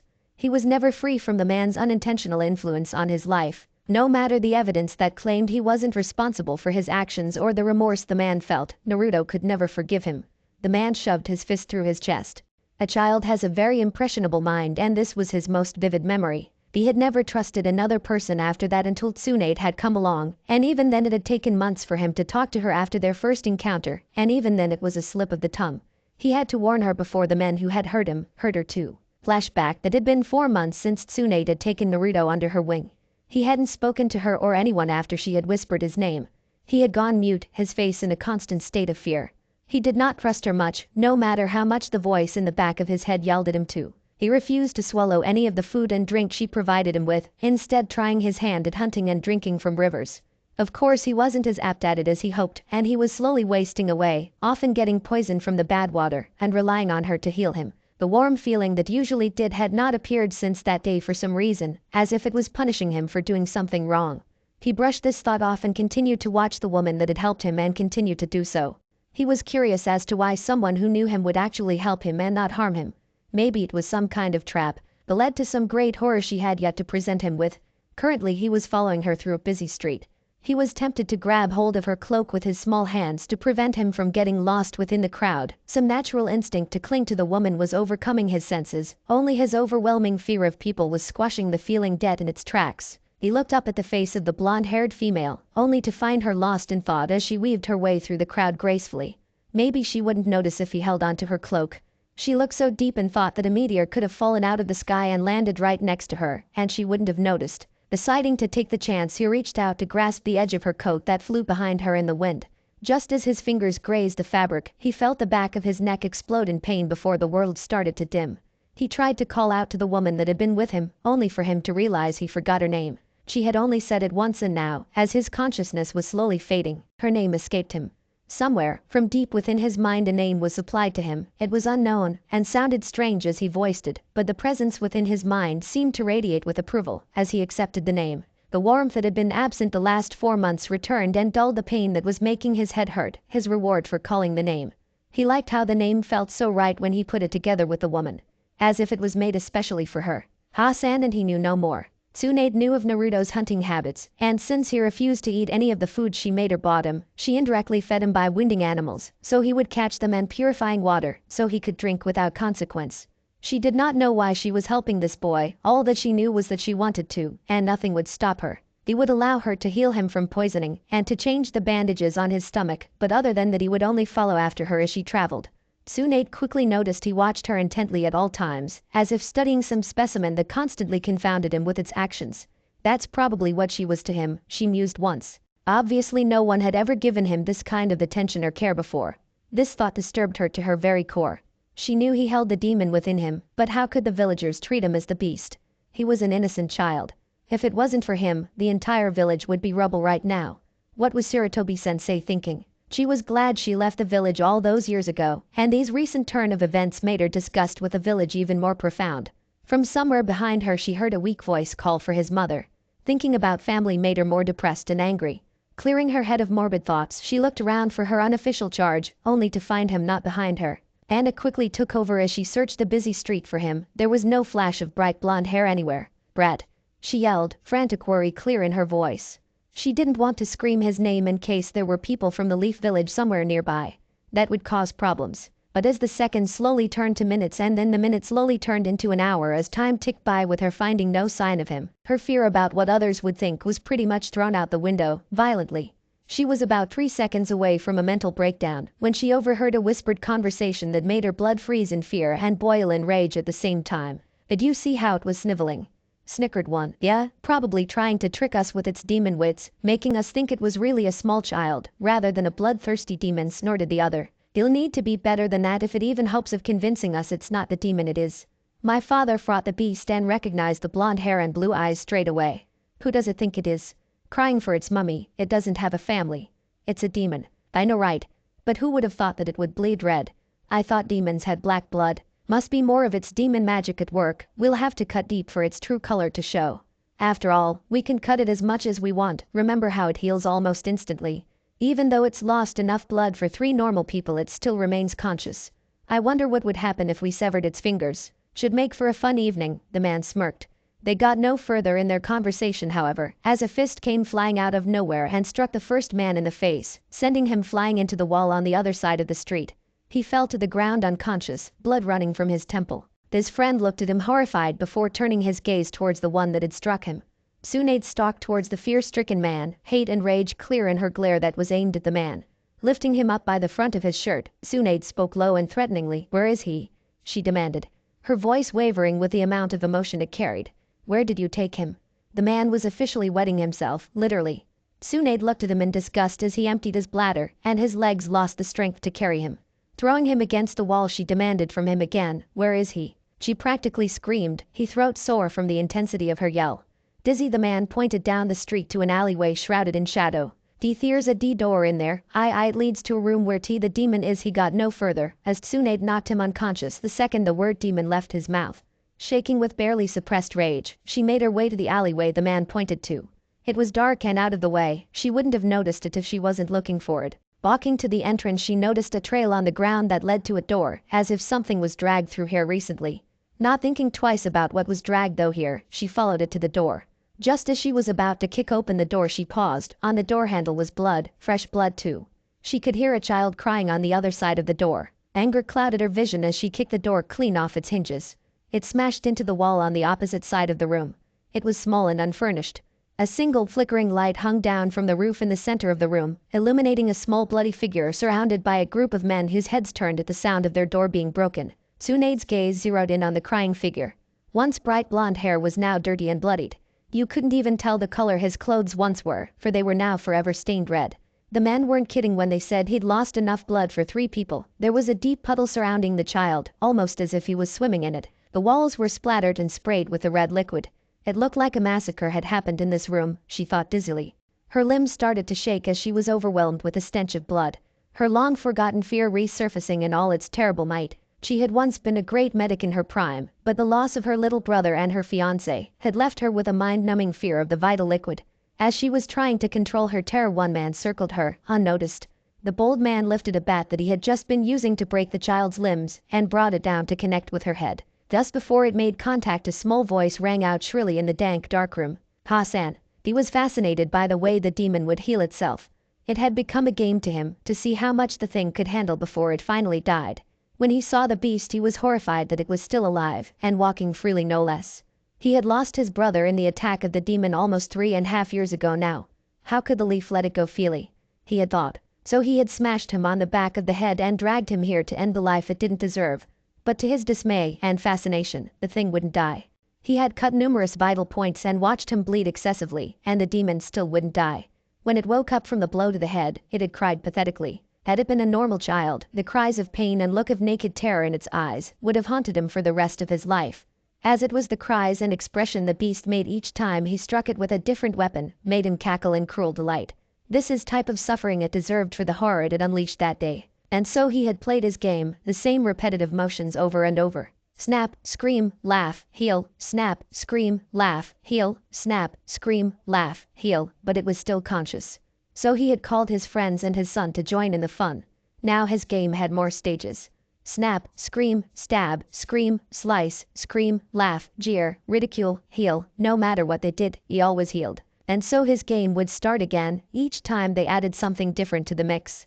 A tear here, a gouge there, rub salt in his wounds before they healed, so it was sealed underneath the skin and burned him from the inside, set parts of him on fire, and see if the demon's healing power would put it out, or just constantly healed the burned area over and over, until the fire burned itself out. That had been one of the best ones yet. He took immense satisfaction from watching the beast writhe in agony as the fire ate his skin. One of his friends had the brilliant idea of pouring acid onto his flesh, and watch which one was faster. His ability to heal or the speed of the liquid eating his skin away. That had been interesting. It had taken a while to find the answer, some of them even put bets on which would win. The creature's screams of suffering and agony had made it all the more entertaining. The flesh had bubbled and burned away, exposing the soft muscle tissue of his entire stomach for a while before the healing ability kicked in. The edges of the wound had grown and shrunk for almost half an hour before the healing ability was victorious. This was accompanied by groans of disappointment by those who had bet on the acid winning. They were about to do it again. This time they would spit on the exposed muscles that the flesh-eating acid had revealed and see if that aided the chemical in any way, when the door had been blasted off its hinges, and in the doorway, shaking with rage, was a very well-endowed woman. As the woman had stepped in the room, he had felt fear for the first time since the attack of the demon, before rage took over. Who was she to interrupt his game? The demon deserved it. She must be punished, he thought.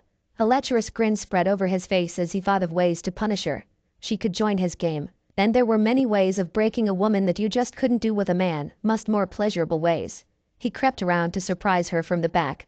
She seemed to be distracted by something. Her limbs were shaking with some strong emotion he didn't care to place. He brought the club he was favoring lately on the beast down on her head, just as a voice pierced through previous silence of the room, since the woman busted the door. Hassan. The presence in the back of Naruto's mind was warring between anger, concern and sympathy. It was taxing itself with the constant healing of all these serious injuries. If it wasn't for the presence, Naruto would be dead 30 times over. It couldn't let up or it would mean the end of the boy.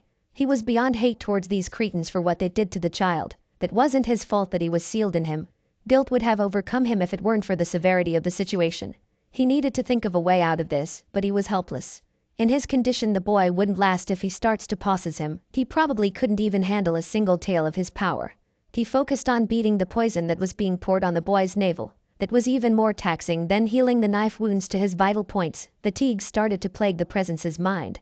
He couldn't last much longer, his power was severely diminished in this form, and he couldn't help the blonde at all. He was preparing for another round against the acid when he sensed a disturbance in the outside world. Mentally thanking whatever gods had decided to give them a reprieve, he paid attention to the world outside his prison. Naruto was in a living hell. Every time one of the men brought something into contact with his skin, he couldn't hold back the pain-filled screams that tore themselves from his throat. His body was accustomed to this pain, and the last 4 months had healed him of all of his scars and wounds from his nightly beating he used to get in the Leaf Village. But this was different. They were beatings, stones, sticks, fists and knives were used. But this was different. Occasionally he was penetrated in the vilest ways, but they were more of a fortnightly thing than daily. But this was different. He was used to being beaten.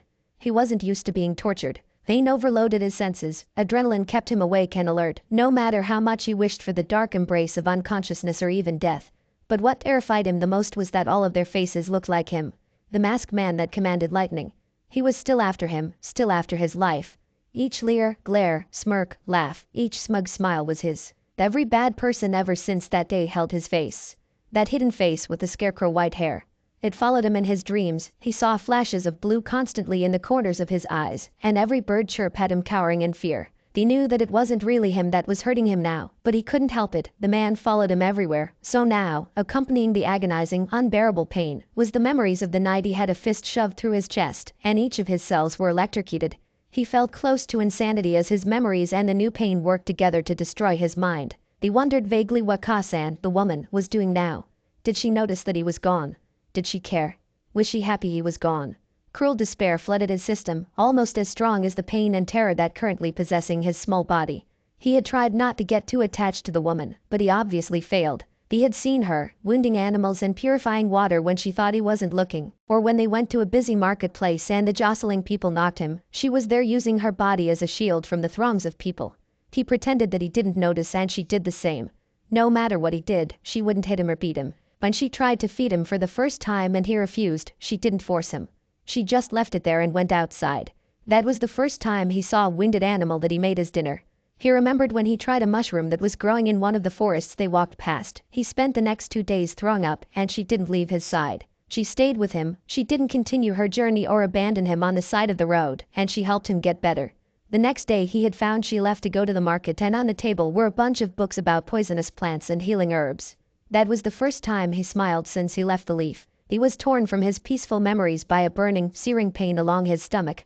His throat was bloodied from his screams, and his had lost his voice was raw from his protests, but still this pain was pain he had never felt before. If there were windows in this room they would have shattered at the intensity of his agony-filled screams. The warm feeling of healing had been long forgotten in his pain. He could feel it as it fought against whatever was dissolving his stomach. He could feel each molecule and atom get destroyed and healed, only to be destroyed again. The feeling of his skin dissolving, burning, sizzling, as it was eaten away went on forever. Time seemed to have stopped and left him in an endless loop of suffering. He wished for death to release him, he longed for it. Was living really worth it if it meant this kind of pain? It seemed like an eternity had passed when the burning of the acid finally faded away. Ever since the torture had started he had been unable to close his eyes. They remained widened in horror, anguish, agony and pain. So he was aware of all of their taunting, jeering and immense pleasure at seeing him suffer. It also meant he saw they were going to pour more of the burning liquid on him. Terror curled in his stomach as he imagined going through that endless burning agony again. He watched in morbid anticipation as the man who grabbed him lifted a vial above him. Just as he was about to tip the liquid on his newly healed stomach, he saw the door fly across the room. The men's attention instantly diverted to the distraction, and he curled himself into a ball, a futile attempt at protecting himself. Seconds ticked by with no one harming him. He peeked around his arm that was covering his head and saw an angel. An avenging angel.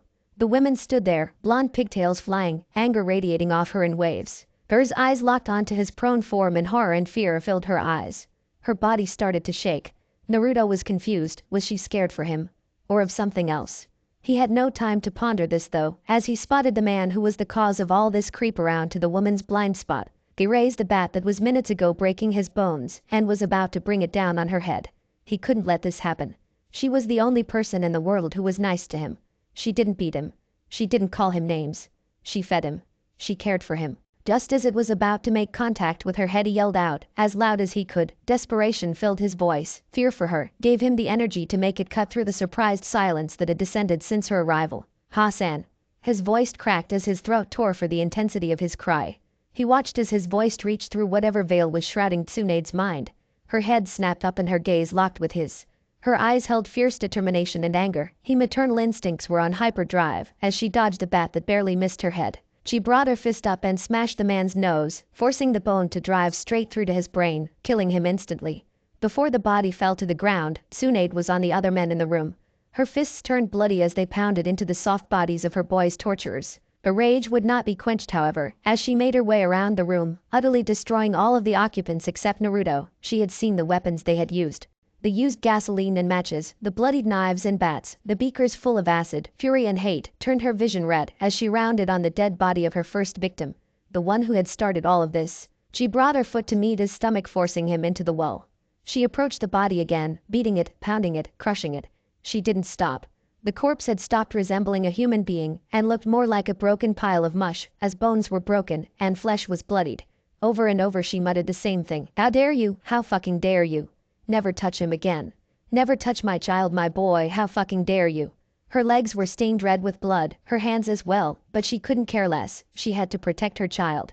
Just as she brought her leg back to kick the body again, she felt a small pair of hands grasp her leg. She turned and her gaze fell on the clearest pair of blue eyes she had ever seen. His face was caked in blood, tear stains ran over his scarred cheeks, his hair was matted and crusty, his clothes were torn and bloodied, but his eyes were the brightest blue. They pleaded with her to stop, to take care of him, to comfort him.